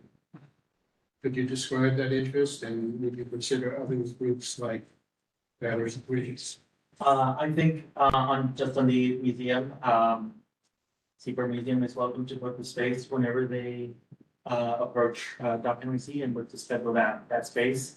The museum is one of many, users that we're thinking of, using that space on a temporary basis. The others really master project, and, you know, we welcome other organizations to. Do you see that space as a revenue generator? No, No. Do you see it as a revenue generator? the community space, The pavilion. the pavilion. Activities in the pavilion. You're not looking for any. No.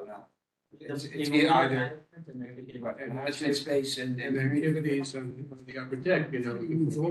No, it's not. Don't worry, we'll help you. The activities, any public space on the first deck, you're not looking for any money. There is, for example, sometimes at 36, if there's a film shoot, we will work with them to use the space and try to generate some revenue. It goes back to EDC, and then that money's used to improve the spaces. We don't program, for-profit events on the piers. We try to manage just the boats. At our ferry terminals, we do events, at Pier 79, community events, Tai Chi, we have art shows, we have music shows. Yeah, We do it for our customers. but down the road, community events should be no charge. Yeah, happy to coordinate. Yeah, community events, any public. Yeah. Should have. Other than kind of space. We do think that the second This level. is being recorded, right? Yeah, yes, it is. Thank you. Okay, we are in agreement. Okay, awesome, I love that. Jeff, do you have questions? No. And then I want to go back to Alice. Netta, do you have questions? No question. Alice, and then I have questions online, I know that, you can drop that. Seems like we've spent an extraordinary amount of time on this, and I guess my only two questions that may have already been answered was what in fact did happen with the ferry boat? Like, why did that not end up here? We were having exploratory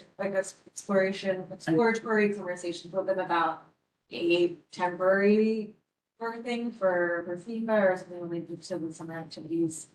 And it didn't manifest into anything. So, And I'm just curious, why it didn't manifest into anything? in terms of, I think, like misalignment on like programming needs and scheduling as well, yeah. Scheduling. I was just curious if there were other reasons, but it was just a matter. And then on the, you had just covered it, but I assume you finished covering the obvious problem with the ticket hawkers. Is that something that's gonna now get solved here, or are we closer? And will this ticket selling pavilion help in any way, or? Really, that That's the is, idea, right? that is our aim, Okay. is to just offer an alternative to a lot of these Huge problem. tour operators, and one that is more organized. But again, the third party ticket selling issue is, you know, citywide, and it's, I think the mayor's office has set up a task force to address it. I myself am not part of those discussions, but I do hope that PCWP and other agencies do come up with a good solution. But this is one of the potential solutions. Yeah, we're offering ourselves as this solution here at P15. Thanks.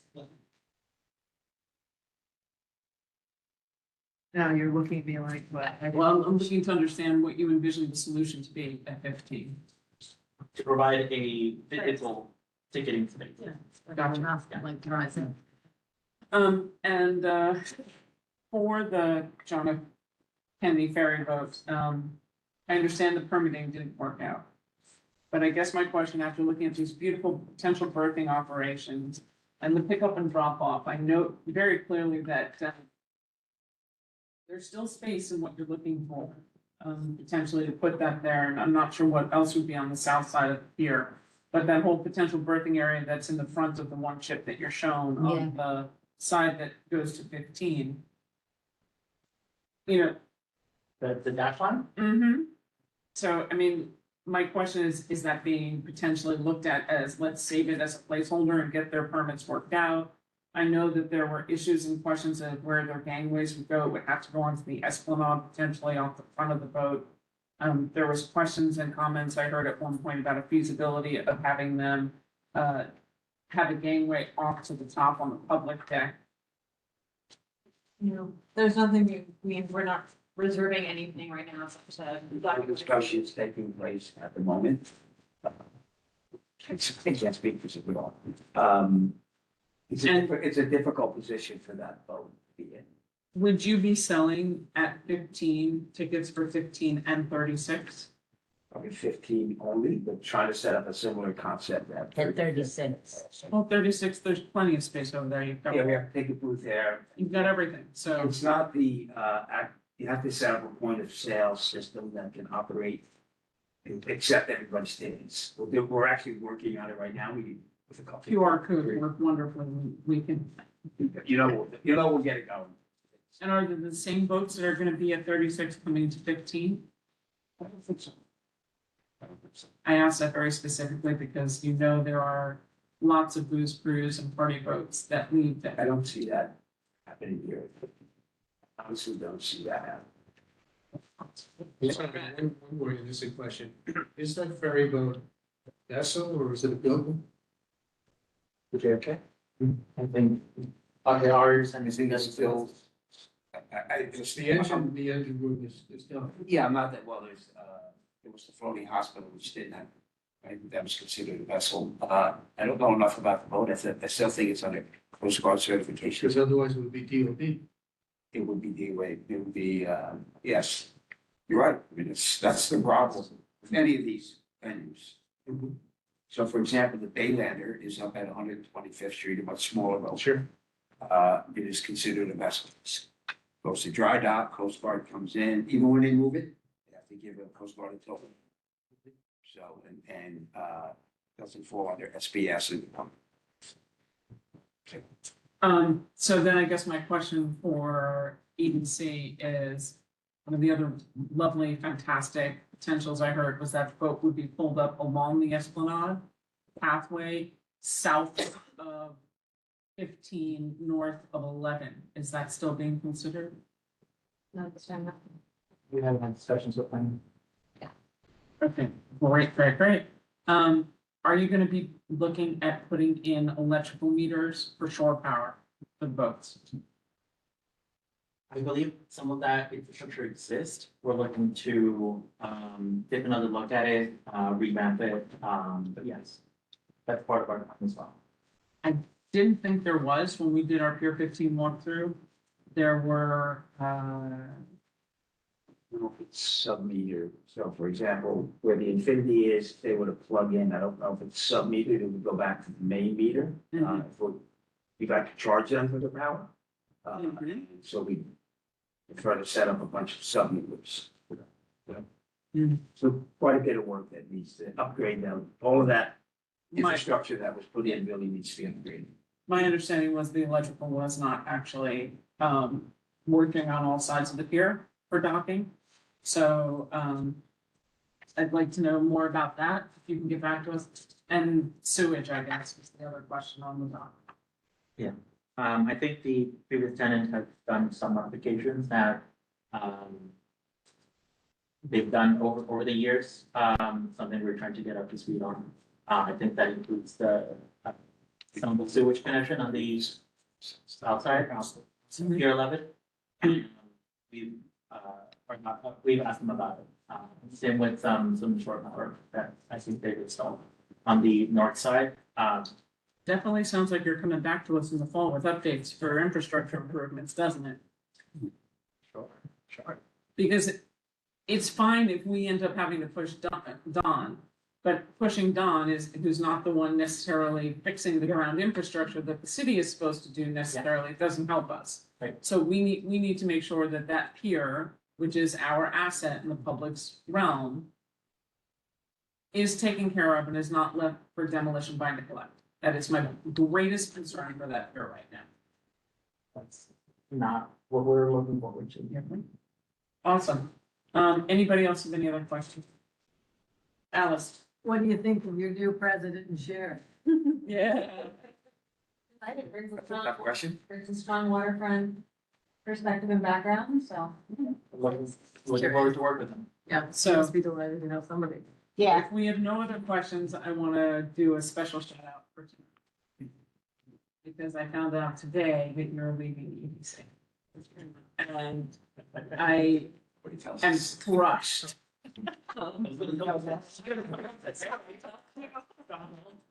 Sorry, Don. But I am truly sad, and crushed on this, because obviously we have a lot of topics on the plate that you handle with us and for us and have been our liaison. And, you know, if Diana's not the first on speed dial, you were there. And we have come to you over so many things that are related, whether it's for maritime or the heliport and everything on the seaport. I am still gonna chase you down for better maritime, or maybe I'll chase your other colleague, Julie. But, thank you, because we're an active board, we're an inquisitive board, and a demanding board for the public.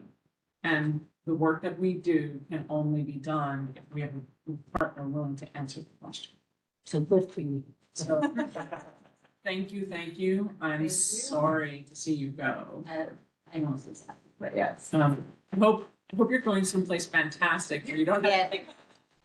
We hope so. Yeah, I'm heading to Coniston to work on energy. Good for you. Yeah. Maybe you can help us get electric. You know, No, buddy. blue highways. It should be a green blue highway. It should not be just a blue and black highway. Don't miss us too much. I won't swallow it. Yeah, so now you know my new coin term. It's a black and blue highway because we're doing that from the person in the waters. We'd like to do that. Well, thank you again. I really appreciate it.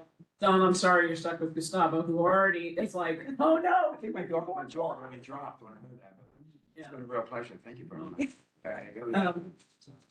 And we'll get back to you and talk to you. We'd love to make sure we've got some good ideas about how the community can help with landscaping and with art designs around the perimeter and doing all kinds of really interesting things to make it welcoming.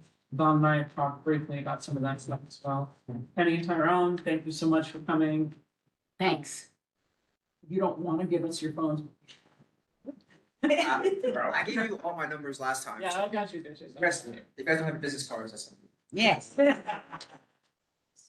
All right, that's great. So thank you again. Thank you.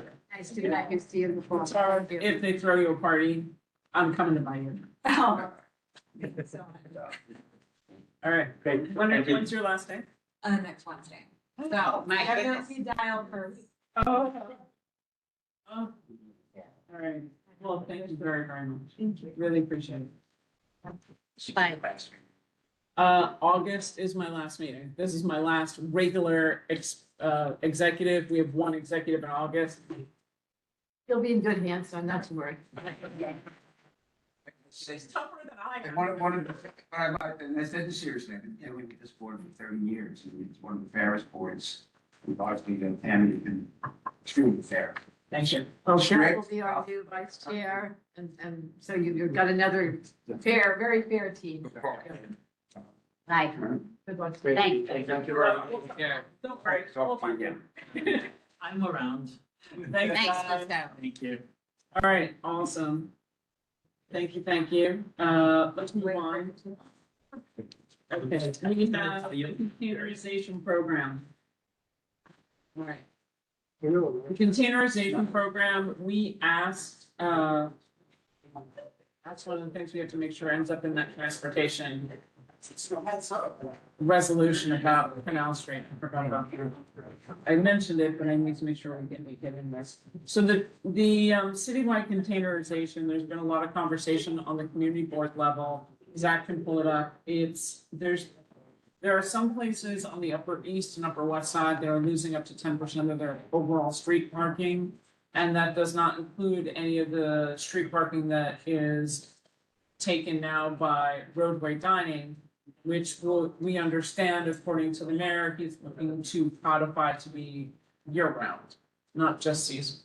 So there is a lot of question on the containerization, how it's gonna work for the residences, and what kind of, how the impacts of the changing of signage will work.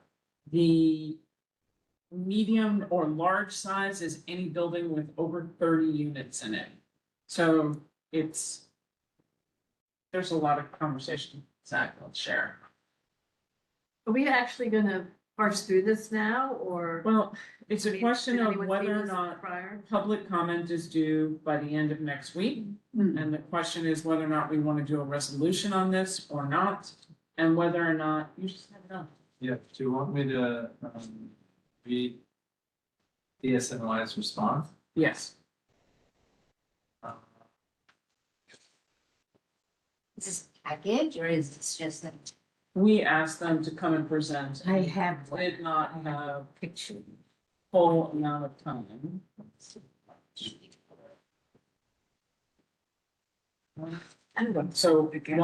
while Zach's going through that, I will share that I worked on a summary sheet with Dr. K based on the work that we had done about bathroom locations and CV1 and all the work that we had done. I came up with the top 4 locations to share back with the borough president's office who had asked for it. And so we put together everything that we have done on the board from all our resolutions, and then the question of public restroom access. So we had said Gotham Park and One Center to be community district needs for bathrooms. City Hall Park. And the Esplanade on the East River had to do with the lack of bathroom continuity between the lack of access at Barron Maritime, Pier 17, and then there are other locations in parks that we do have that were done in budget. But the question becomes, does anybody remember any other places that we asked for public restrooms that may have fallen off the list? I don't remember ever identifying locations other than pilot idea when we had the sort of extra Daco toilet or whatever it was from German company, I can't remember. I don't remember actually throwing out to the board the idea, pick 5 sites you'd like to see a public bathroom that you think there's an acute need. So I don't know what this is, this list is a little bit. So we had One Center Street in our budget request. Yes, that was the one I remember. We also added Gotham Park in our budget need and request because there was nothing at City Hall Park and City Hall no longer Right. lets anybody in. And for the Esplanade on the East River, we did get those small bathrooms that are behind the John Street kiosk. But again, Right, so that as, doesn't seem like a place we would need it because we have it there. well, And you have Pier 17 and you have the Battery Maritime, you can go upstairs to those bathrooms. I mean, you can't pursue those bathrooms all the All time. right, well, whatever. But yeah, so the question is to make sure that there's access to those two. And the one on the East River, that's the one behind the John Street one, had the toilet stolen. Yeah, So well. they need to be redesigned.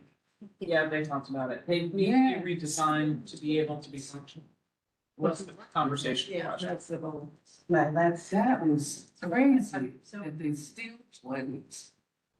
Yeah, so I mean, that's the, 3 were locations and 2 were repair or access, and that's all that I could remember, and I didn't know if anybody else remembered. I figured this group's been around long enough. Great. All right, so not particularly, then we are in good shape with that, so that checks that off. Thank you. Well, so you're, what? It was just the borough president asked for the work that we had done Oh, on it. okay, so you're answering. So I'm answering the question by sharing all the. And you know that Rose is moving, is to getting Gotham Park has bathrooms now. They do. Will not have, we'll have them imminently. Yes, And when, they're- when you're in there, and my butt can sit on a seat, that's when I call it's in there. Right, but she has gotten that commitment, Yeah. so. She has a commitment. Yeah. Okay, all right, so that's done, thank you. Okay, meeting date for August.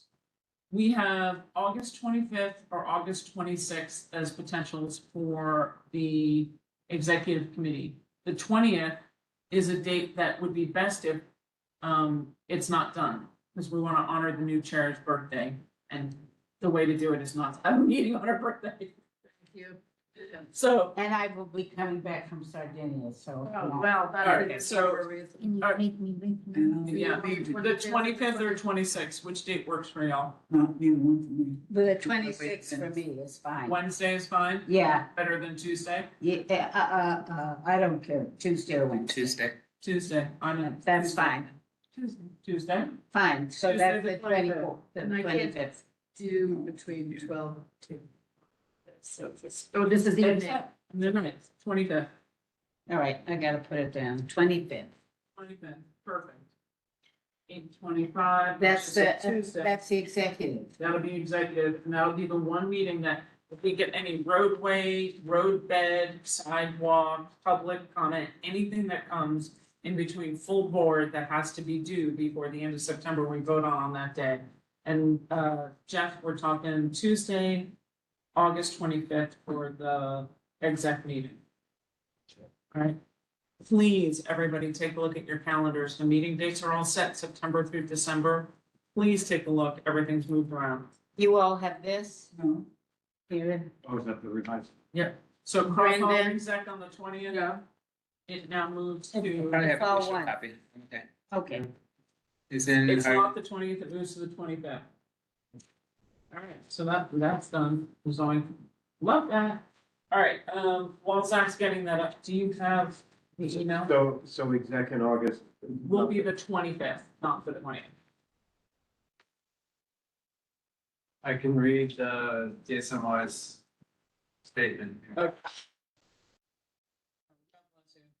Okay, so DSNY. Yeah. DSNY said the public hearing will be held from 10 a.m. to 12 p.m. And they gave the link, on July 29th. And it says DSNY is committed to repurposing public curb space used for storage of private vehicles in recent decades to ensure cleaner streets. It's all necessary to remove piles of trash bags off the curb. That was their statement, after they're telling us they could not make it, this evening. Oh, that's the plan. I have to say, having walked down the streets with them, it's pretty fabulous on one level. On another level, you are taking people's parking spaces away. Restaurant space. Well, the restaurant, some of the all-year restaurant, you're not gonna find me sorry about. No, I know. There's more than, yeah, there's. But it, But the little parking space we do have left is going Yeah. Well, between this and Plaquemines. I think it seems to me that we don't have enough information. They should have come to presentation. We should ask for an extension for comments from board 1 week. I mean, I don't think tonight at 8 o'clock, we're gonna be resolving what our thoughts are on containerization, commercial trash. I mean, unless I'm, It seems like they have increased the size of the containers, moved them from the sidewalk to the street. And the reason I'm comfortably assuming is that the truck can just pick it up. So That's right. it's incredible. I think sanitation should definitely bring us up to speed, but that was the idea originally. And for buildings that had under 10 units, you could still put your stuff. Well, that's residential, sorry. Excuse me, can I please This give is some information? commercial. What I was showing you was, this is residential.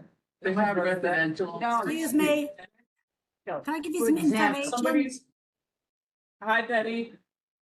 Hi, I was Go going to ahead. talk about some of this last night because people are really in the dark completely about what's going on because there is zero plan for our district.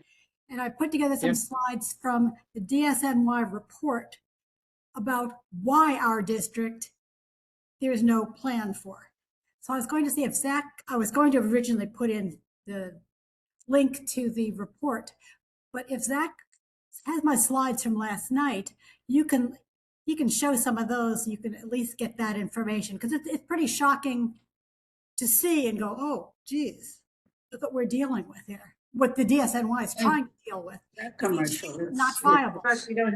So there's none planned for this district as Well, well? yeah, EIS says we lose 354 spaces. Right, so somewhere, there are. Yeah. In fact, Zach, do you have my slides? Because you're going He's nowhere looking. without seeing that. Yep, he's Yeah, I looking. don't think we're gonna go very far without. Do you have our There's slides a from last lot time? of historic streets, the width of them is Oh, not going to accommodate. You have to go to, on William Street where I live, where the trash is put out, I mean, which is disgusting, and the bags or whatever. But between the placards and I've learned from Betty, I'm walking with my cane, I have to walk in the fucking middle of the street. There's nowhere to be. And it's just. Don't forget about the construction that's going on too. That's right, that's right. Sorry. All right, Yeah. Betty has some slides, so let's. Let's just Go to look at number those. 30 Go to number 33. Yep, gotcha. We'll head there. There you go. Gotcha. Yeah, because the reason I was going to talk about it at transportation was simply because of the streets and the things that have been in the news have been incredibly misleading because they give the percent of the number of parking spaces that are going to be lost. And then you look at the other information and say, they just made that number up out of the air. And this is where the report is, towards the link. But anyway, if you go down, you can see this one makes it look like maybe there are numbers and we're somewhere in the middle for the city. But go down to the next slide and it'll get more graphic pretty quickly. If you look at this, we're in C. Viability is not possible, even with doubled collection frequencies. You look at our district, there aren't many others that are as dark as we are. Okay, so when they talk about the whole city, they kind of just don't talk about us. On the west side, there are areas. The west side, well, there's the 59th Street area up around there. Well, the Times Square area. Well, you still don't have all the information yet. Anyway, this is a start that gives you a clue. Go to the next one, because now they'll talk about the commercial districts. If you look at these, they start to go into some of the reasons why. And if you look at the legend, over 50% of our street sections are red, which means they're completely not viable. Go to the next one. Oh, wait, go back one. There was some pretty It shocking. said, even with frequency increase are primarily located in, oh, that's clear, okay. You go to this, there were lots of reasons why in different locations for this. But if you can see, the problem is not just the trash, but in the commercial, which the commercial vendors will still do the pickup for, the commercial pickups. But now the DSNY is saying that the recyclables and organics have to be picked up, and the DSNY will do that. So you need those containers as well as those for the residential buildings. And look at the number of times per week they have to pick these things up. And what it came down to is they need 8 to 40 times the number of containers that a residential would need.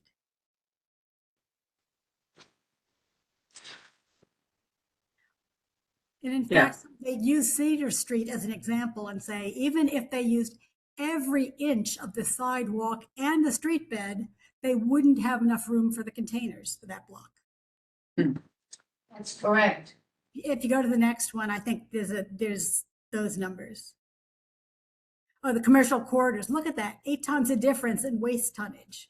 And that's where we're with CB5's area, which is very different from the Upper West Side. Yeah.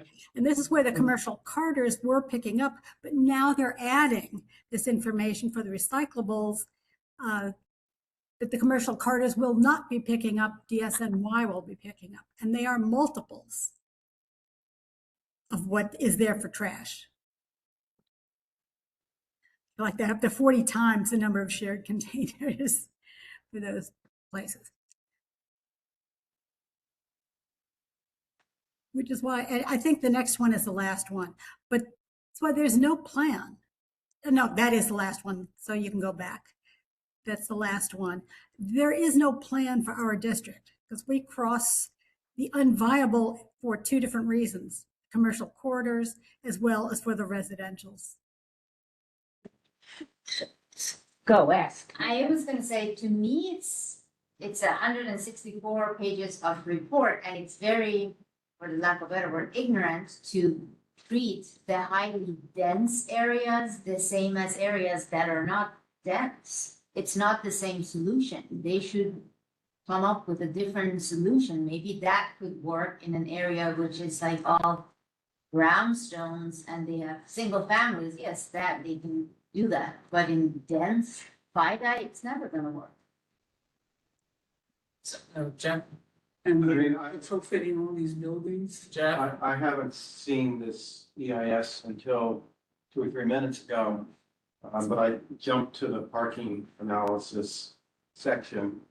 And it does show Community District 1 losing parking spaces as a result of This. containerization. Now, it's not, depends on your definition of a huge number. According to the tables in here, it says we've got 10,000, a little over 10,000 existing available street parking spaces. I find that difficult to believe. 10,000? Yeah, I find it 10,000? As I say, I find that difficult to believe, but that's what Right. it says in the EIS in one of the table 8.4, 8-4. And then in 8-7, they say we would lose somewhere between 303 and 354 So, parking spaces from containerization. Now, 300 out of 10,000 is a pretty small percentage. yeah. And it may perhaps reflect the fact that maybe the FIDI wouldn't lose any because the FIDI doesn't have it. they don't have any. They have nothing to start with. They have all placard. But this is several hundred page, 164 page document, which I haven't seen before a few minutes ago. I'm only looking at a few pages. So with Betty here, so rather than, I agree, rather than spend an inordinate amount of time right now. Yep. I mean, I think there is some letter or something that goes out that says this is unconscionable and this has no, I mean, there has to be a response to this. Yes, agree. And I don't think we need a resolution. I think there We is need a a letter letter. that goes out. And delivered. I mean, I That's could what say, I even think, though guys. implied negativity on the parking, this may be a great idea. I mean, I think- the garbage back on the It's not a sidewalk. great is idea. first. No, I don't think All right, anybody so would let me disagree.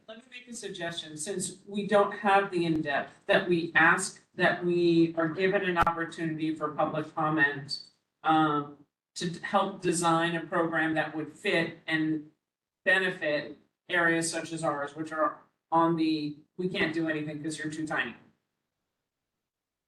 I'm gonna suggest the same thing I already suggested, that I think it's fine, as it comes with a letter and not a resolution, that we write something to the Department of Sanitation requesting that they do come and inform the public about what this program really means, and that we are offered an extension to comment on it once that's happened. In the meantime, we have great concerns about some of the issues we've discussed here tonight, potentially, and that's what I would recommend, and that's what I will recommend next month. But I would also say, and I want to ask Betty, I would say it should go to the Department of Sanitation and DOT. Because it's both. No, Betty? Well, it's mostly DSNY, but the fact is DSNY has said, even in their report, that we are an unviable district, which means we don't have much information at all. unless they say something. Yeah. I agree with everything that's been said, so we're gonna be on record. We're gonna send a letter, as Alice has suggested, on letterhead from myself. And we'll get that out, and then we'll do a deeper dive. Yes, Sounds good. sounds good. Yeah, you can put that on, the calendar, I guess, for, August, quality of life for August. You know, executive only? Well, depends, public comment closes quite soon. 29th. Of August or July? July. Okay, well, I don't know, we can do whatever it needs to get done, then, I don't. You can encourage board members to, I think we'll encourage board members, let's do a letter and we'll encourage board members. Yeah. Betty, would you mind separating out your slides of those three? And Jeff, if you want to send something about the places where you saw that it directly reacted, then we can send a member, email tomorrow to everybody on the board saying, hey, public comments only open until the 29th. We are only gonna send a letter stating Yeah, I'm just asking for, you know. for an extension, but if you have an opinion, please stick it in here. And I guess Betty, whatever you actually, well, the only person looks like that's actually read this document, if you could, you know, I guess identify things that you see as something we should be reviewing pretty carefully or that you think are potentially problematic and so that we could get added to the letter potentially. Well, I picked some of the numbers that are the most striking where they say it's unviable. If they're saying it's unviable in their report, and you can see the page number and the report itself, Yeah. then how can we respond as if it's viable and they're going to implement it? Yeah, so if you could just do a little paragraph, whatever you want, so you can help Zach out. when he Yeah. Writes that letter, I think is gonna be helpful. Can you collaborate with Zach and I so we can get a letter out before the 29th on this? You can start, but I'm still working on these curb cuts. Really hard. Wonder, Yeah, Okay, well, then- do got it. if we have no comments, Resolutions just say we concur letter with after, how's community that? board one's letter. Yeah. I think that if people don't have a comment, that when you send it out to the community board, say you can, you know, if you have no additional comment, just say you support blah, blah, blah, the letter. And so that everybody, if 50 names could go on it. That's all. Gotcha. All right, Zach has one more thing to share. Go. So we have perfect. We have a intern who is currently working on the newsletter. Yay! I will say that we're showing it here. So we can get some feedback. This is the mock-up of it. It is a totally separate system. You know, the mail system is different, everything. Our goal is potentially be up to the new chair to decide how frequent, but for right now through the summer, I thought every 2 weeks might work. If we can get a sample out this weekend, then Zach will have a time to do another one 2 weeks before, 2 weeks later, because then he's going on vacation. And then we'll be able to pick it back up in September and adjust. And this will at least give us some data for Alice to work with in terms of click rates. And it'll be a little bit cleaner in the fall, because once we do 2 tests, we'll be able to get rid of some of the dead weight that we have on the mailing list. People will subscribe or unsubscribe. How many people do we have on our mailing list for this? We used to have over 1,000. 6,000. 6,000? Yeah. That's big. Yeah. Wow. That's huge. But that's like all the That's, board members as well, right? it includes every board member that's been on the board for the last 100 years. It includes every elected, it includes every elected representative, it includes government, it includes private, it People includes living in- every. But it could include a building with people who have responded of 200 and some odd people in a Correct. building. I mean, It's anybody who signed on to any meeting and clicked that one button that says sign me up. yeah, Whether you loved or hated us, the goal to getting it done now is it will help you when you get in the role that we have a much cleaner list. And over the summer, it gives you the opportunity that if, you send it to 5,000 people and you get 2,000 that. Right. but But my only other question, every 2 weeks? Isn't that a lot? I'm asking. I mean, I had similar question. I never opened these newsletters. Can we? I do we read know- Gail's every week. I read Gail's also. yes. Gail I Brewer's just very thorough. I mean, Marty doesn't give, he gives us shit. Pardon. But, Erase that. I read Julie's, I read Gail's. I don't read- get There's a Julie's, couple people from but Brooklyn. Gail's is. Yes, we, Yes. And Gail's- sometimes she says, and sometimes she sends in case you missed it. Yeah, oh, Uh, usually she said, yeah. I get one that says you haven't opened Take it. from her tonight. Bad girl, and then I have to open it and read, but it's absolutely brilliant. extraordinary, I agree with you. But she's a city council person. Yes. There Yes. are, Fair to like say, CB8 but does a newsletter, there are other CBs How that often do. did they do it? There's diversity in the community board world. Some do them weekly and include all the construction, some do them monthly. I definitely think more is better. Look, this is for discussion, but and we've spoken about this many times with Zach, but I do think one of the things that's missing is the understanding the community board is a little bit of a hub, which we certainly had prior when we had the newsletter, where there's a place, not only the kind of Gale, pages, but like a place where people can come. It's like, Clear oh, I wonder what's stuff. happening in the community. Okay, can I just finish? what I'm Yeah, saying? keep going. And, Just telling him.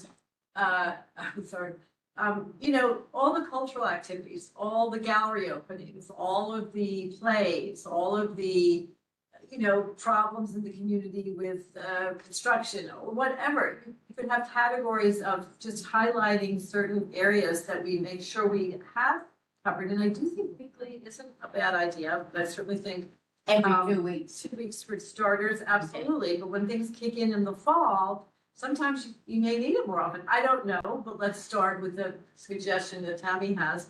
But I think monthly would be too infrequent. Okay. Wait, Yeah, all But right. I don't know, That's we'll my see. instinct is it's too infrequent. Weekly might be a little rough at the moment. Yeah. No, I agree. I Yeah. think, I heard it, and when you mentioned Gail, I got it.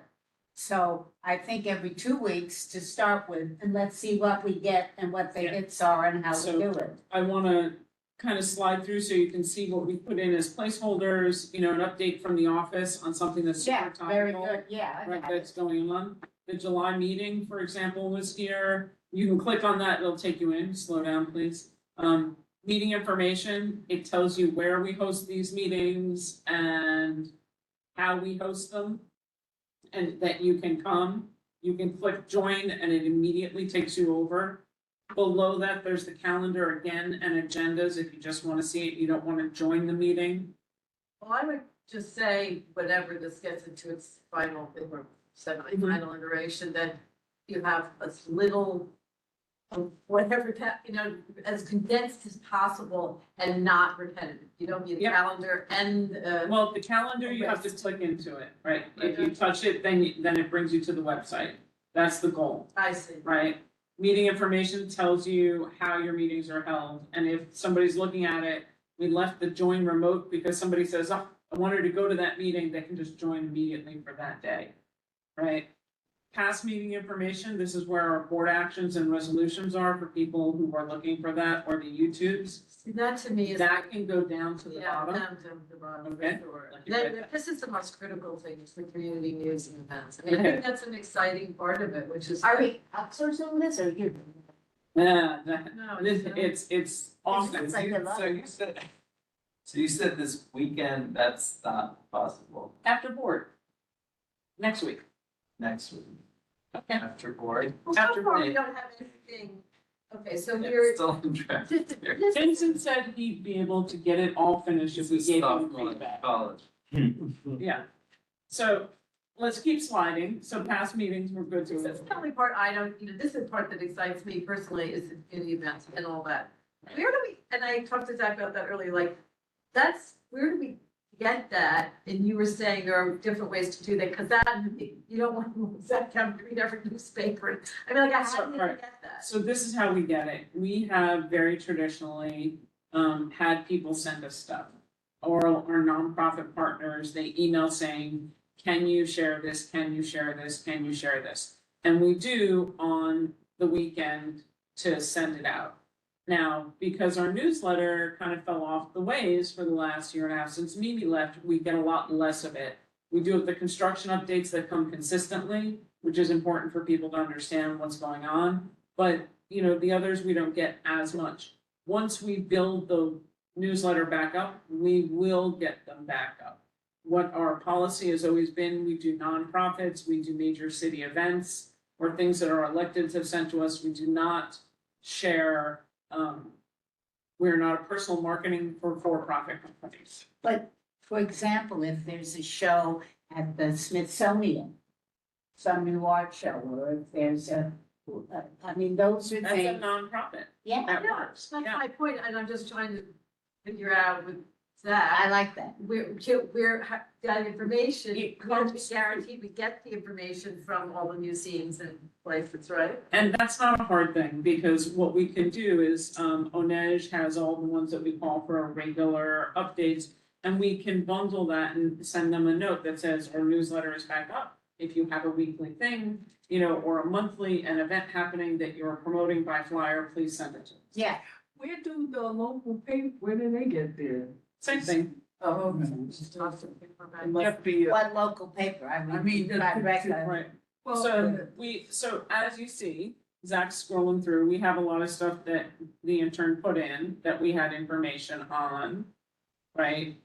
Well, that, And then the one thing that is missing that, unless Zach went through it fast, Zach, when where's the city hall and Albany updates? It was in there.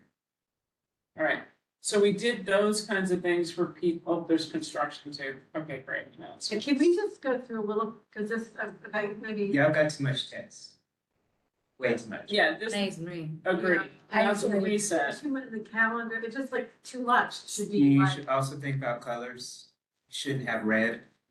Like we don't process red well when reading, especially if it's supposed to be something positive. Green. If it's supposed to I be something like green and positive. blue, those were mine, I thought we should mock our logo, green and blue. emergency, like, where do you put like, where, you know, there's a flood coming. That's at the very top. That's the red, right? No, that's at the very top. Yeah, but maybe no red, and however it is, Well, it is. it's an emergency, whatever. Well, also, if it's a 2-week newsletter, knowing about a flood from 2 weeks, you're not, like, we don't have actual emergencies to update people. If it's a Right. newsletter. No, that's a news, Even that's if a, it's weekly. If it's an Like they would emergency have it. like that, Alice, you can, Goes out. it doesn't go on a newsletter format, it goes out just as a, blur. separate. a separate Oh, email wow. emergency. Here, does that can have. Social media. Besides the You 50 can of us. use this, you can use the same platform. And it's just a singular thing. That Or gets But they're distributed saying from 6,000 NYC. people You can. Or Lucy has defined different lists. Yeah. So, but First, we need to know what categories do we want the newsletter to be? Is it 4 or 6? And to me, when I open these emails, I want the information, I want to find it fast. So it should always be in the same order or grid or order whatever grid, you and what I wanted to do at the top was put a table of contents. So it opens up and it says about CD1, and then there's a table of You should do a contents. TLDR first. A what? TLDR, too long, don't read. What? What is that? TLDR, too long, don't read. What is It's where you give Too long, bullets don't read. I don't understand. or didn't read. Yeah, Oh. it's basically, it's kind of like a table of contents. Well, it's more of an executive summary and then table of contents can go underneath. Now, Gail doesn't have a table of contents. But you, like, this, I would have unsubscribed from this already. Like, this is too much. This is not how I'm digesting information. Yep. This is not just me as a, Yeah. employee, just saying, and might be approaching 40s, and so like, not young, but I'm not old, but like, I'm just like, What do you think, so approaching 40? Yeah, People of different generations consume digital media differently. Some people read an entire thing, some people look for highlights, some people are just gonna click and the only important part the of vast majority of people today are going, of our public are going to, Skim they read. don't, yeah, they are going to skim read, they don't have the patience to deep So, dive. If it's long, I'm Okay. a skin bean if it's So- short. all Have the you ever time, seen Gail's? No, no, it's too much. So, sure. All right, so the newsletter, I think we still have the one picture at the top and the update from the office, which is hot. Generally, you should do text, images. This is Yep. how people read. This Yep. is from my librarian background. That's not like Yep. my meta. So like, And link, what about link? Text, images, and link. you should do CTAs. which What's is, that? What's that? Click to action. So it's a button. It's, Okay. I'm We did a combination of all of that kind of stuff, so that's fine. but like in terms of imagery, a CTA can take the place of imagery. So It's a lot text. of, it is a lot of It's, writing. yeah. So it's colors. It's Yep. what we, that sort of thing. Gotcha. All right. This has been really good feedback. Our goal is to be able to do at least one test next week, if not this week. We're gonna get Vincent, I'll work with Vincent Monday, Tuesday, Wednesday, which are the days he's in the office. Betty, go ahead. Well, I'm gonna need to work with them too, obviously, so. There might be a lingering It's head. done in August. Yeah, so, So you'll be working with Zach. So, well, I wanna work with him on this setting it up stuff also. Okay. So, like, Are we almost Betty? done? I think that was a lingering hand. I'm not gonna make That's a it link. there and back. All right, so I think, do I have a motion to adjourn? Motion. You Second. guys should all do your, check your district needs to bring for September. Yeah. All right. yeah. And remember, district needs are coded and ranked per city agency.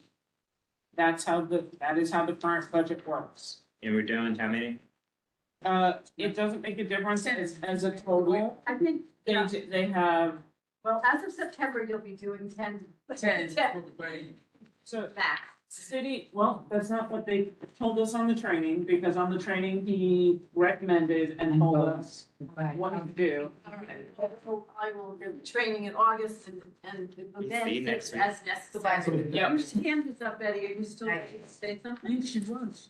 Betty, was your hand old or new? Betty. She's frozen. No, She's not. You Oh. can see her. Oh, Okay, she. okay. All right. Before everybody walks out the door from the training today for budget, he was very, very specific. The goal is about 75 combined items for a board in between capital and expense. You can flip it up either way. 65 to 75 is the max. I think at 75, we used to have a bucket more.